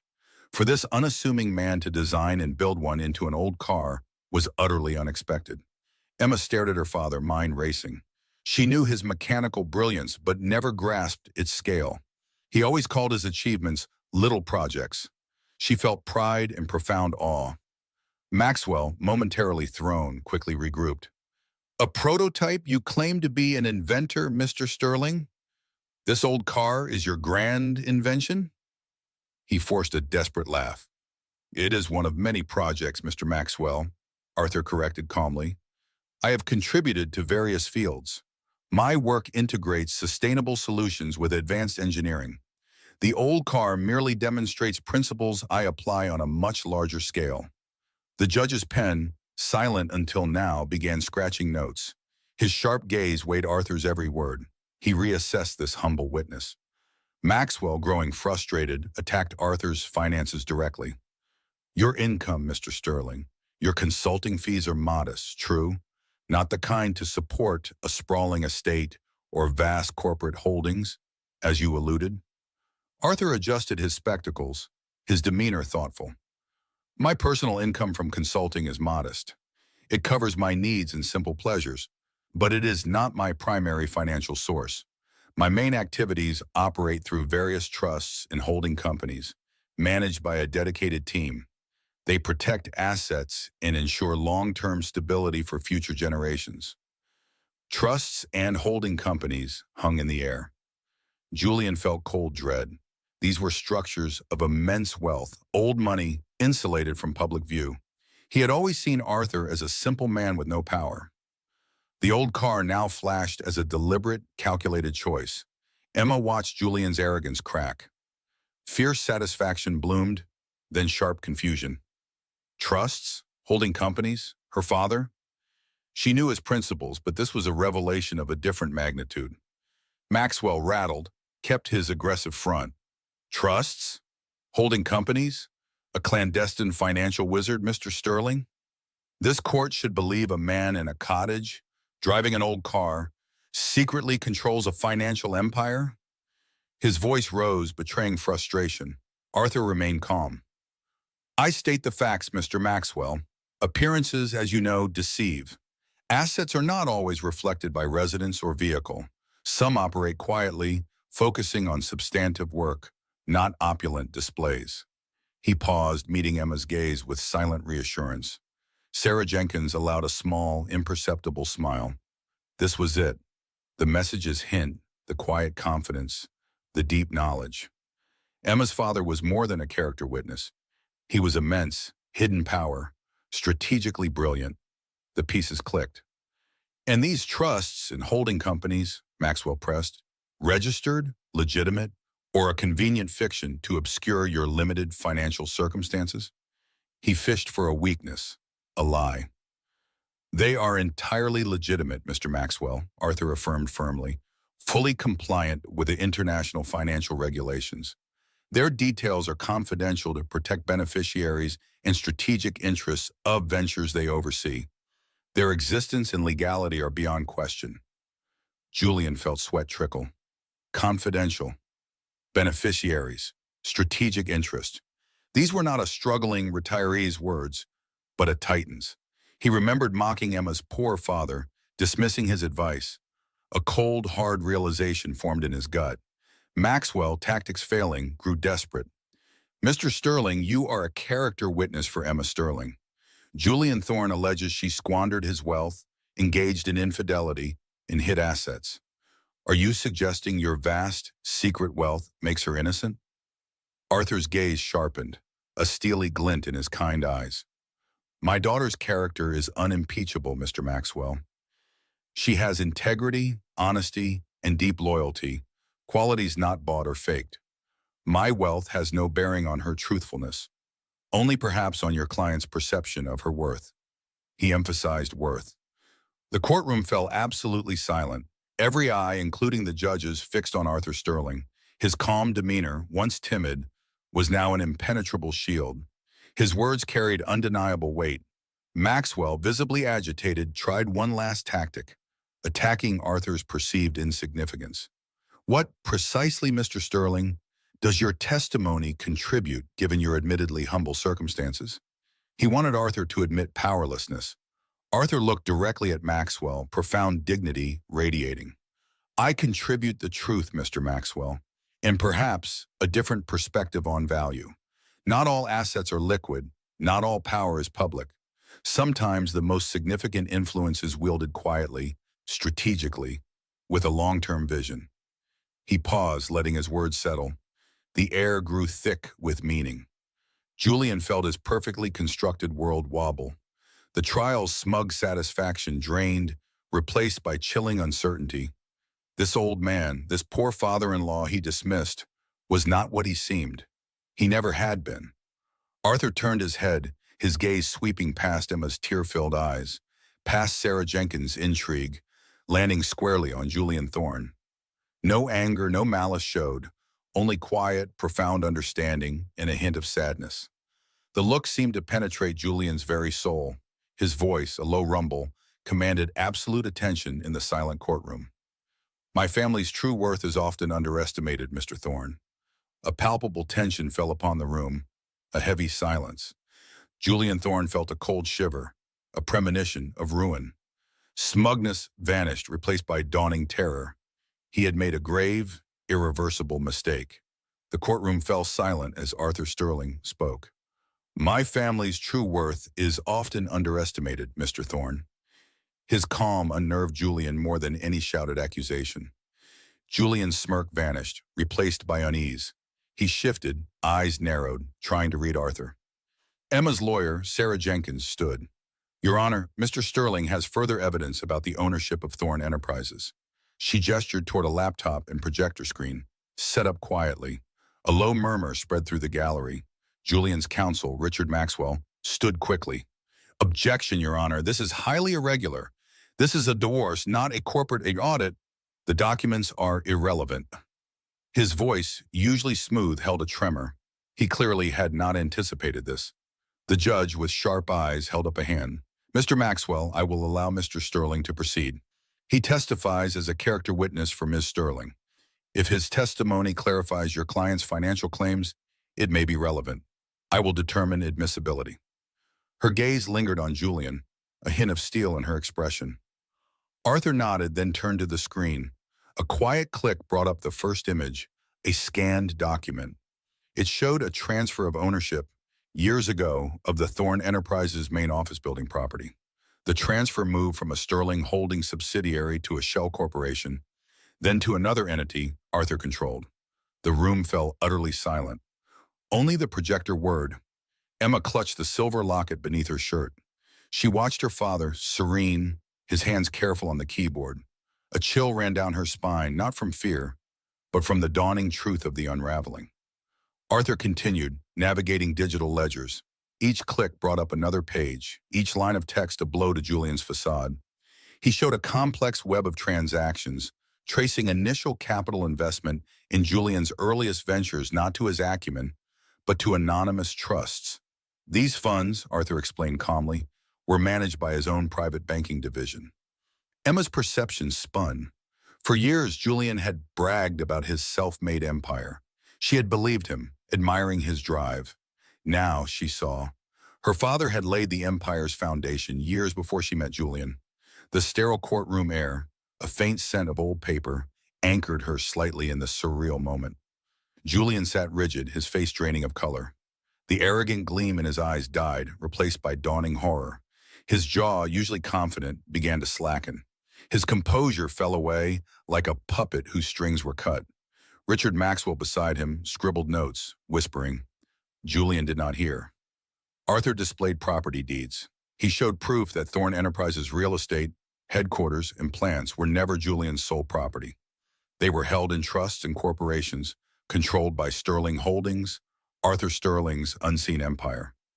He presented original architectural plans for Thorne Tower, signed by a Sterling subsidiary years before Thorne Enterprises existed.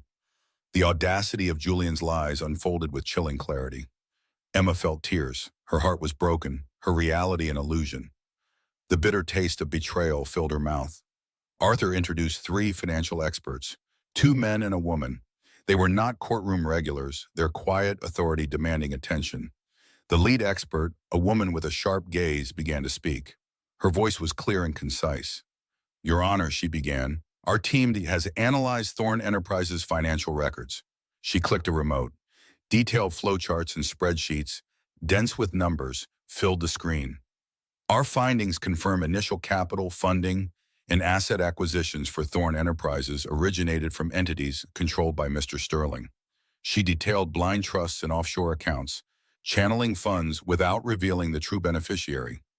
Julian had the illusion of ownership, the operational control. The true leverage resided elsewhere.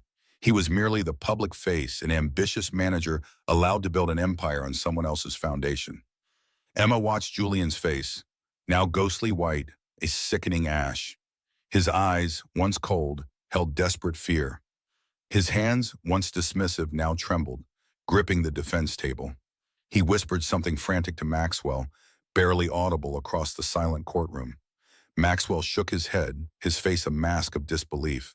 He was as blindsided as Julian. This was not just a setback. It was an annihilation of his client's persona. He tried to object again, his voice cracking. Your Honor, this is speculation. These arrangements need extensive review. This is not how we conduct a trial. The judge leaned forward, grave. Mr. Maxwell, the documents and expert testimony appear credible. The court will allow this inquiry. Mr. Thorne's defense hinges on his self-made success. If these claims are false, it impacts his credibility and financial declarations. She instructed the experts to continue. The second expert, scholarly, elaborated. He detailed instances where Julian drew funds, ostensibly from Thorne Enterprises' profits, quietly replenished by Sterling Holdings. He showed Julian's flaunted personal wealth linked to these hidden subsidies. Julian had played with house money, believing it his own. The courtroom air felt heavy. Julian's expensive cologne, usually sharp, now seemed sickly sweet. Emma felt cold satisfaction mixed with pain. He had tried to strip her of everything, to humiliate her. Now the tables turned. His downfall became terrifyingly clear. The third expert took the stand. She presented a single damning summary page on screen. It concluded Arthur Sterling, through his entities, owned over 90% of Thorne Enterprises' assets and intellectual property. Julian Thorne, she stated dispassionately, was a highly compensated, controlled managing director. A collective gasp went through the gallery. Reporters paused typing, their faces a mix of shock and exhilaration. This was bigger than a divorce. It was a corporate earthquake. Julian finally understood. Horror turned to sheer terror. His breath hitched in his throat. He had been so convinced of his own genius, his power, his ability to manipulate. He had seen Arthur Sterling as an insignificant old man, an easy target whose daughter he could ruin. He never considered the source of his illusion was the man he dismissed. His body trembled, visibly, uncontrollably. His hands clawed the polished table, knuckles white. He tried to speak, but only a gurgle escaped.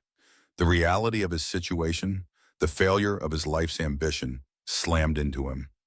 Cold sweat trickled down his back, seeping through his suit. Arthur Sterling, after the expert's evidence, returned to the stand. He looked directly at Julian, unwavering, without malice, just profound disappointment. His voice, calm and measured, filled the silent courtroom once more. "Mr. Thorne," Arthur began, his voice cutting through the tension, "you were given an opportunity to build, manage, create a reputable business. My intention was to test your capabilities, your integrity, your vision. I believed in giving people a chance to prove themselves." Emma's heart ached with sorrow and admiration. This was her father who taught her humility, kindness, worth. He had orchestrated this experiment, not out of trickery, but desiring to see character flourish, untainted by easy wealth. The quiet strength she always sensed in him, his solid foundation, was now visible. Arthur continued, his voice rising with quiet power. "Instead, you chose deceit. You abused trust. You claimed as your own what was merely entrusted to your stewardship. Worst of all, you inflicted pain and humiliation upon my daughter, believing her defenseless, believing me powerless." Julian tried to stand, perhaps to object or plead, but his legs gave out. He half rose, then slumped back, a pathetic figure stripped of bluster. His suit felt like a heavy, suffocating shroud. The world he had bent to his will now crushed him. The bitter taste of absolute failure filled his mouth, a taste he would never forget. Arthur paused, letting his words settle.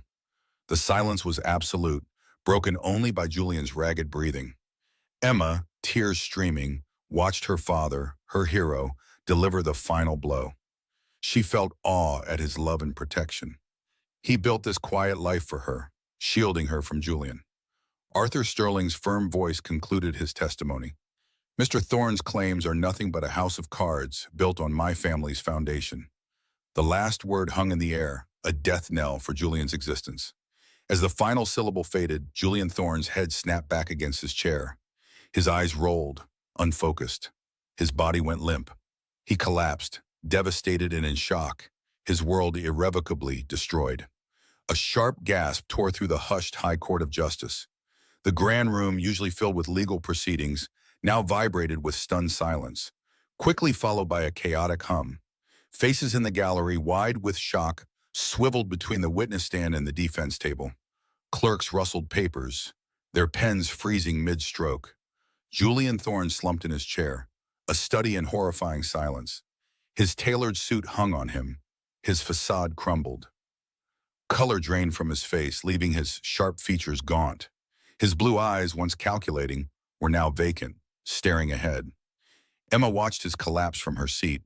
A strange, detached part of her observed, relief battling with a complex pain. She had loved the man she thought he was. Now he was just a shriveled shell. Richard Maxwell, Julian's lawyer, was unaccustomed to losing. His slicked-back silver hair was slightly askew. He gripped the defense table, knuckles white, mouth opening soundlessly. With a strangled cough, he found his voice, strained and almost unrecognizable. His usual composure shattered. His world built on Julian's supposed financial prowess had disintegrated. "Your Honor," Richard stammered, voice cracking, "I must request a recess. This information is entirely new." Unforeseen. His eyes darted nervously between Arthur Sterling, calm on the witness stand, and the impassive judge. He wiped sweat from his lip. Desperate panic replaced his usual charm. The judge remained unmoved. A flicker of cold fury passed through his eyes. He adjusted his spectacles, his gaze fixing first on Richard, then on Julian. The air grew heavy, charged with impending consequence. The judge's voice, low and deliberate, cut through the murmurs. "Mr. Maxwell," the judge said, devoid of sympathy, "this court demands clarity. We are in critical testimony. This is not the time for delay." His eyes narrowed, settling on Arthur Sterling. "Mr. Sterling, you allege that Thorne Enterprises, the company Mr. Thorne presented as his own, is a subsidiary of a much larger conglomerate owned and controlled by yourself?" Arthur Sterling, radiating quiet dignity, met the judge's gaze. "That is correct, Your Honor," he replied, calm and steady.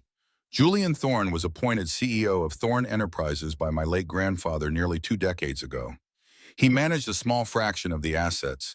The name Thorne was chosen then as a public entity, a nod to the trust placed in him." He paused. "He has managed that entity, yes, but he has never owned it.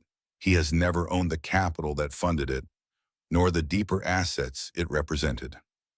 Emma felt fresh tears welling, blurring the high-ceilinged room.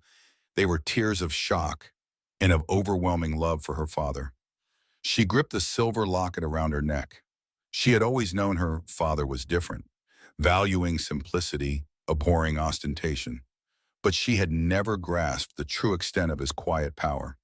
She remembered their small home, his worn armchair, the unassuming car. His gentle advice always steered her from superficial values.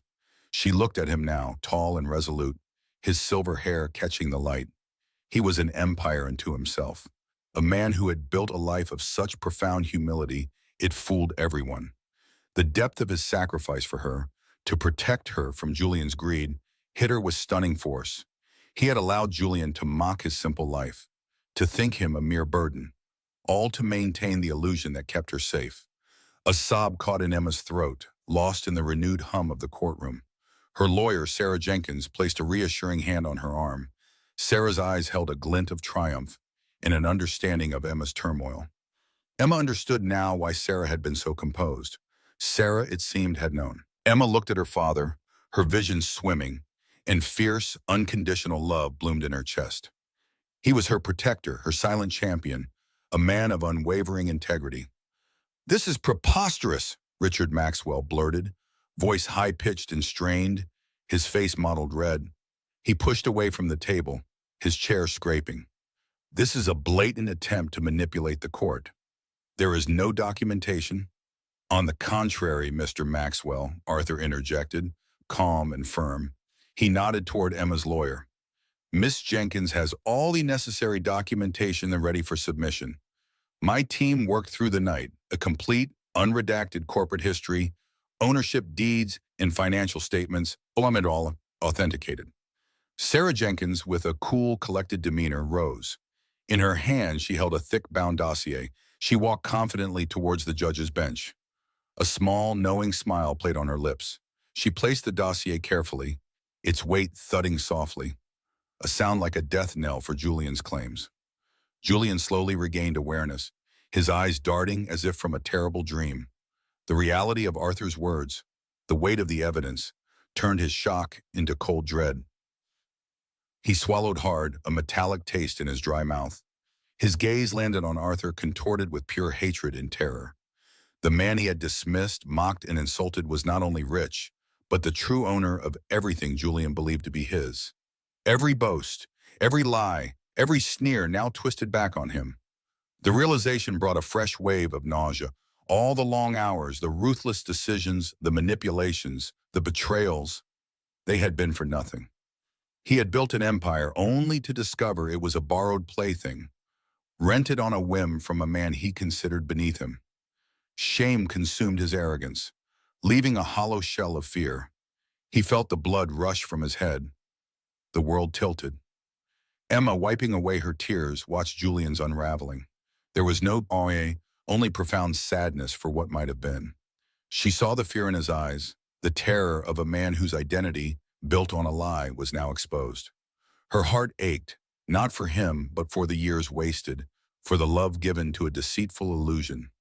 She had trusted him, believed in his ambition. Now she saw only the vast moral void beneath his polished exterior. The courtroom remained in stunned silence, punctuated by occasional shuffles. The air was thick with anticipation.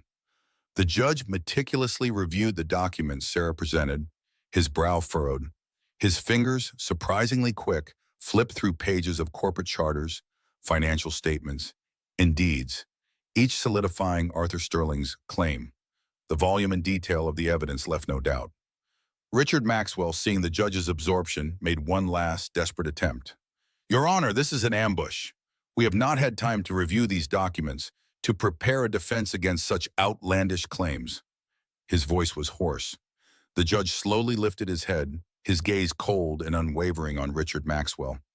"Mr. Maxwell, your client has presented a company as his own throughout these proceedings. Mr. Sterling is now presenting evidence to the contrary. The court is reviewing it.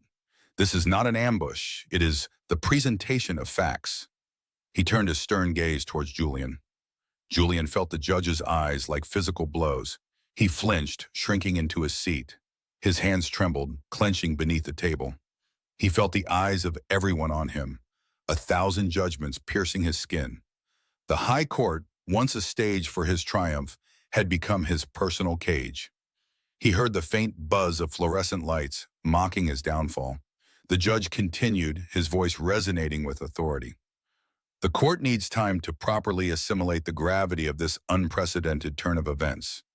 This requires careful consideration and a thorough review of all new evidence." He struck his gavel, a sharp, decisive crack. "Therefore, this court will now observe a brief recess. All parties are to remain available." His eyes, cold and stern, fixed squarely on Julian Thorne. "Mr. Thorne," the judge said, his voice dropping to a low, chilling register, "I strongly advise you to consult with your legal counsel during this recess. The implications of this testimony are exceptionally serious, and this court will not tolerate any attempts to obstruct justice or mislead its proceedings." The unspoken threat hung heavy, a palpable warning that Julian's world was teetering on absolute ruin. The gavel's final sound lingered, a somber punctuation mark. The courtroom was thick with silence during recess, broken only by rustling papers and urgent whispers. Julian sat frozen, disbelief and horror draining color from his face. He felt every eye in the room, a collective weight exposing his deceit. His grand facade, built over years, shattered around him. He tried to speak to Richard Maxwell, his lawyer, but only a dry rasp escaped. Richard, usually composed, frantically gathered notes, his hair disheveled from pacing. He knew this was an avalanche, not just a setback.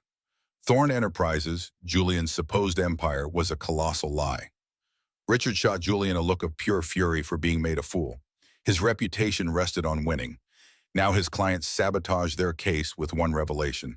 Their corner of the room held heavy silence, charged with recriminations and impending doom. Across the room, Emma watched Arthur, her father, with profound awe. He sat quietly, a knowing smile on his lips, as Sarah Jenkins, her lawyer, moved with fierce energy.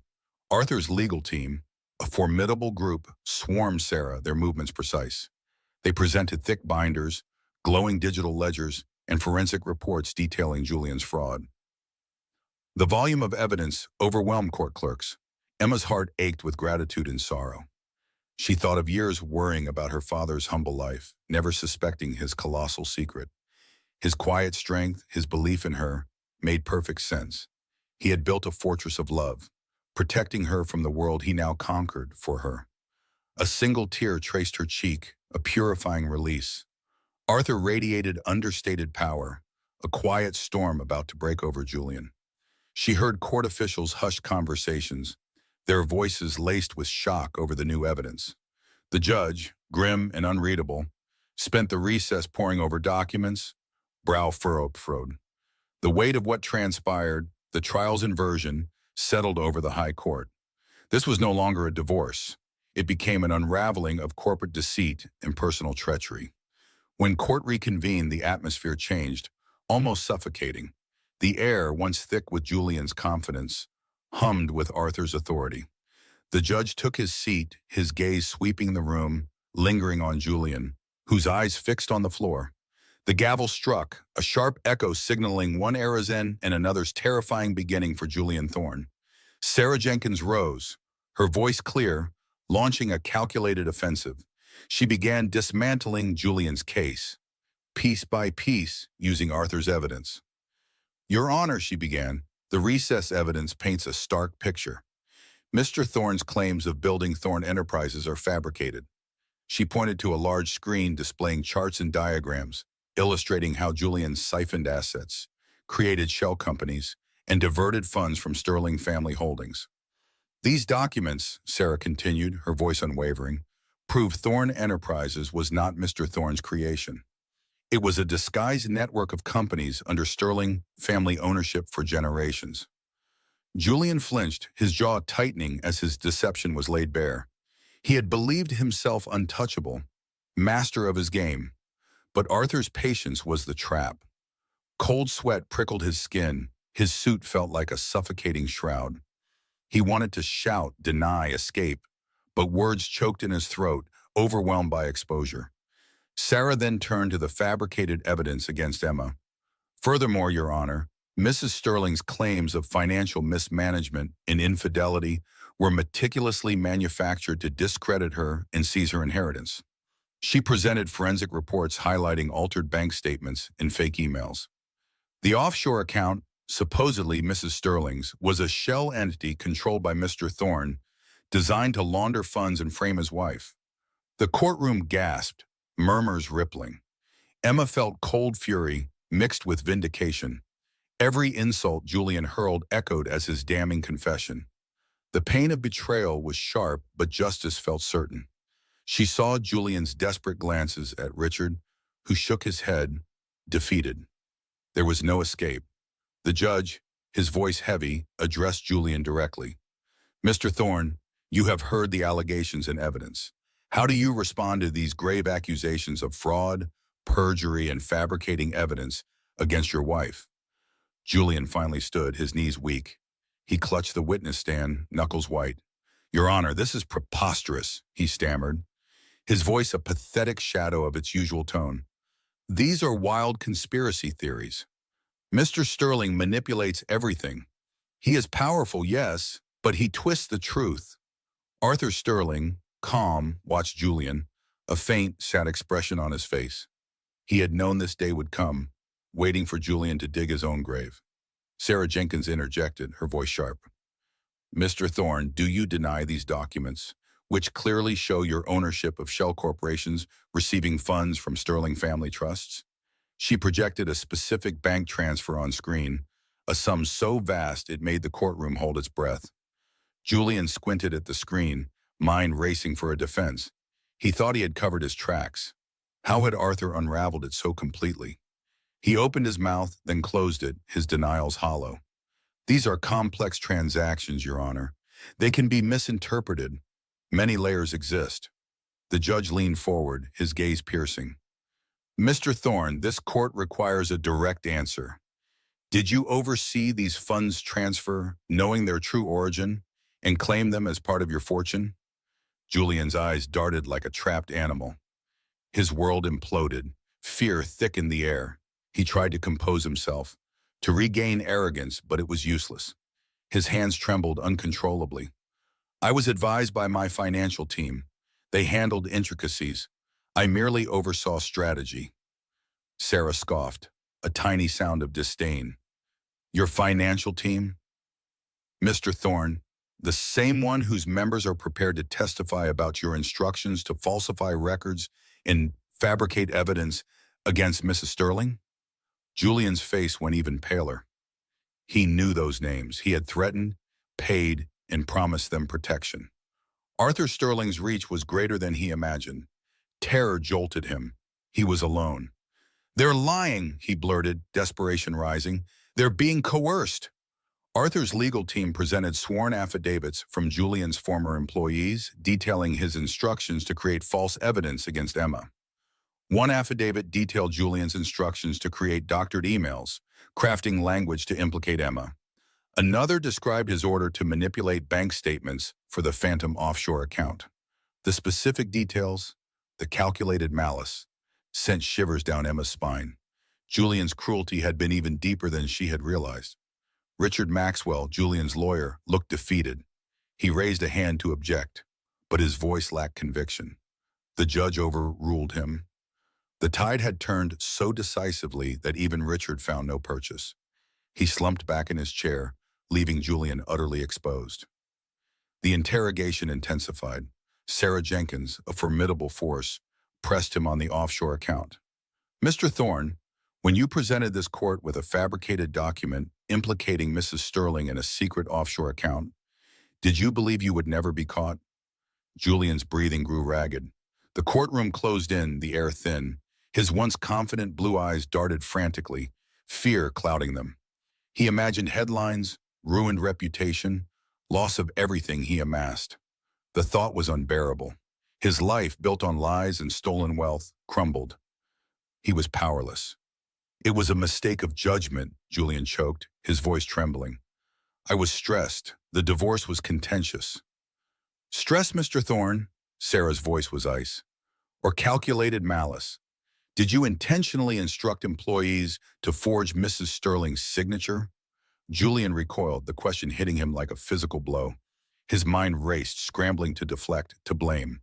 He was trapped, but his ingrained arrogance still fought. He could not admit it, though evidence was irrefutable. His face contorted with rage and terror. He looked at Emma, then Arthur, his eyes blazing with a cornered animal's fury. He saw their calm, steady gazes, their conviction, and something snapped. Pressure, humiliation, his world's collapse coalesced into blinding rage. He could not bear to be seen as weak, a liar, a fool. His control shattered. You think I'm stupid? Julian roared, slamming his fist on the stand, startling everyone. His hoarse, raw voice echoed through the silent chamber. You think I would let her take everything? I had to protect myself. Of course I fabricated it. What choice did I have when she tried to ruin me? The words tumbled out, an incriminating torrent fueled by unchecked ego and the terrifying realization he had nowhere left to run. The silence after Julian's admission suffocated the courtroom. Emma felt the collective breath held, her own lungs aching. The judge's gaze, after lingering on Julian, settled on her. Exhaustion hit Emma like a physical blow. Her clasped hands, cold and damp, showed weeks of struggle. Fear and a burgeoning hope filled her throat. The judge cleared his throat, a sharp sound. His voice, slow and deliberate, resonated with finality. Given the overwhelming evidence, including the defendant's admissions of perjury and fraudulent activities, he stated, sweeping his eyes across the stunned faces, this court finds unequivocally in favor of the petitioner, Emma Sterling. A collective gasp rippled through the gallery. Emma's breath hitched. Sarah Jenkins, her lawyer, closed her eyes briefly, a small, triumphant smile. Across the room, Julian Thorne sat frozen, his face ashen, arrogance replaced by disbelief. The words vibrated, the echo of justice. Emma felt tears sting, not of sorrow, but profound release, washing away weeks of anguish. A deep tremor ran through her as immense pressure lifted. The judge continued, precise. The court awards Emma Sterling full restitution, including substantial financial compensation for emotional distress, dissolution of marital assets in her favor, and all incurred costs. The numbers blurred for Emma. Her mind seized on full restitution. It was her name, her honor, her sanity. She had been seen, believed. The truth, long obscured by Julian's lies, had prevailed. Then came Julian's hammer blow. Furthermore, the court finds that Julian Thorne has engaged in systematic fraud, perjury, and embezzlement, documented by the petitioner's team and corroborated by his testimony. These are not merely civil infractions, but criminal acts. The words shattered Julian's crafted life. Emma watched him with detachment, seeing a tragic play. The man who sought her ruin now seemed small, shrunken. His smirk gone, a hollow, desperate stare replaced it. Power had evaporated. Therefore, the judge concluded, gavel poised, this court orders the immediate arrest of Julian Thorne on multiple felony charges, effective immediately. The sharp crack of the gavel echoed, final. Two security officers moved towards Julian. His chair scraped as he scrambled up, a desperate cry escaping. "This is a mistake. You can't do this. I and Julian Thorne," he shrieked, voice raw. Richard Maxwell, Julian's lawyer, stood pale, making no move to intervene, watching his client's world collapse. The officers gripped Julian's arms. He struggled, a pathetic flail, but their hold was unyielding. His wide, wild eyes searched for escape, finding none. They landed on Emma, filled with venomous hatred. It held no power. She met his gaze, clear, unwavering, devoid of fear or pity. The fear was gone, replaced by a quiet strength. As officers led Julian away, his pleas fading, Emma felt a crushing weight lift. It was liberation, a lightness. The air, once thick, now felt breathable with resolution. Arthur Sterling, her father, moved to her side, a comforting anchor. He placed a gentle hand on her back. Emma leaned into him, his warmth grounding her. "It is truly over, my dear," Arthur murmured, his voice soft, promising peace. She looked up, eyes brimming, seeing love and relief on his face. His quiet vigilance, his hidden strength, now made sense.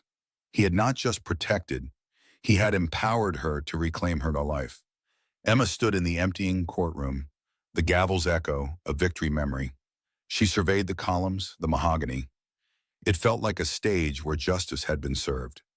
Sarah Jenkins approached, a genuine smile. "We did it, Emma," she said triumphant. "You were incredibly brave." Emma offered a small, genuine smile, reflecting a new beginning. The arduous journey had been worth every painful step. Days brought a maelstrom of media. Julian Thorne's downfall dominated news. His empire, a sham of stolen assets and fraud, crumbled. The annual report became a testament to deceit. Journalists unearthed layers of his unethical practices. The public saw him for the hollow criminal man he was. His reputation dissolved into infamy. Financial institutions scrambled to distance themselves. Every asset was seized, bank accounts frozen, shell companies unwound, revealing Arthur Sterling's true ownership. Julian Thorne, who promised Emma destitution, now faced prison, annihilated image, in a future devoid of power. The irony stung. Emma began rebuilding her life, transforming. She returned to the Thorne Tower penthouse once with Arthur to gather belongings. The apartment, her gilded cage, felt cold, desolate. The city views, Julian's symbol of dominion, mocked its hollowness. She walked through sterile rooms, feeling only detachment from that chapter. This was never her home. Her silver locket, clutched, was her anchor to true heritage and love.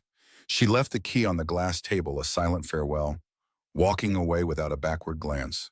Arthur offered her everything, the vast Sterling estate. But Emma knew she needed her own path, not another ready-made life. She wanted to build something authentic, rooted in her values, reflecting the woman she had become. She chose humanitarian work, using resources to help others exploited or marginalized. The idea brought warmth, a true purpose. She spent long hours with Arthur, learning his stories, the family legacy. His humble life, shielding her from wealth's pressures, was his greatest gift. It let her see people's true nature, appreciate genuine connection, and integrity Julian never understood. She felt deep gratitude, a love beyond words. Julian's betrayal would take time to heal, but it did not define her. Scars told a story of survival. She found strength in resilience, wisdom in pain, a quiet power. The naive Emma had shattered, but a stronger, discerning woman emerged.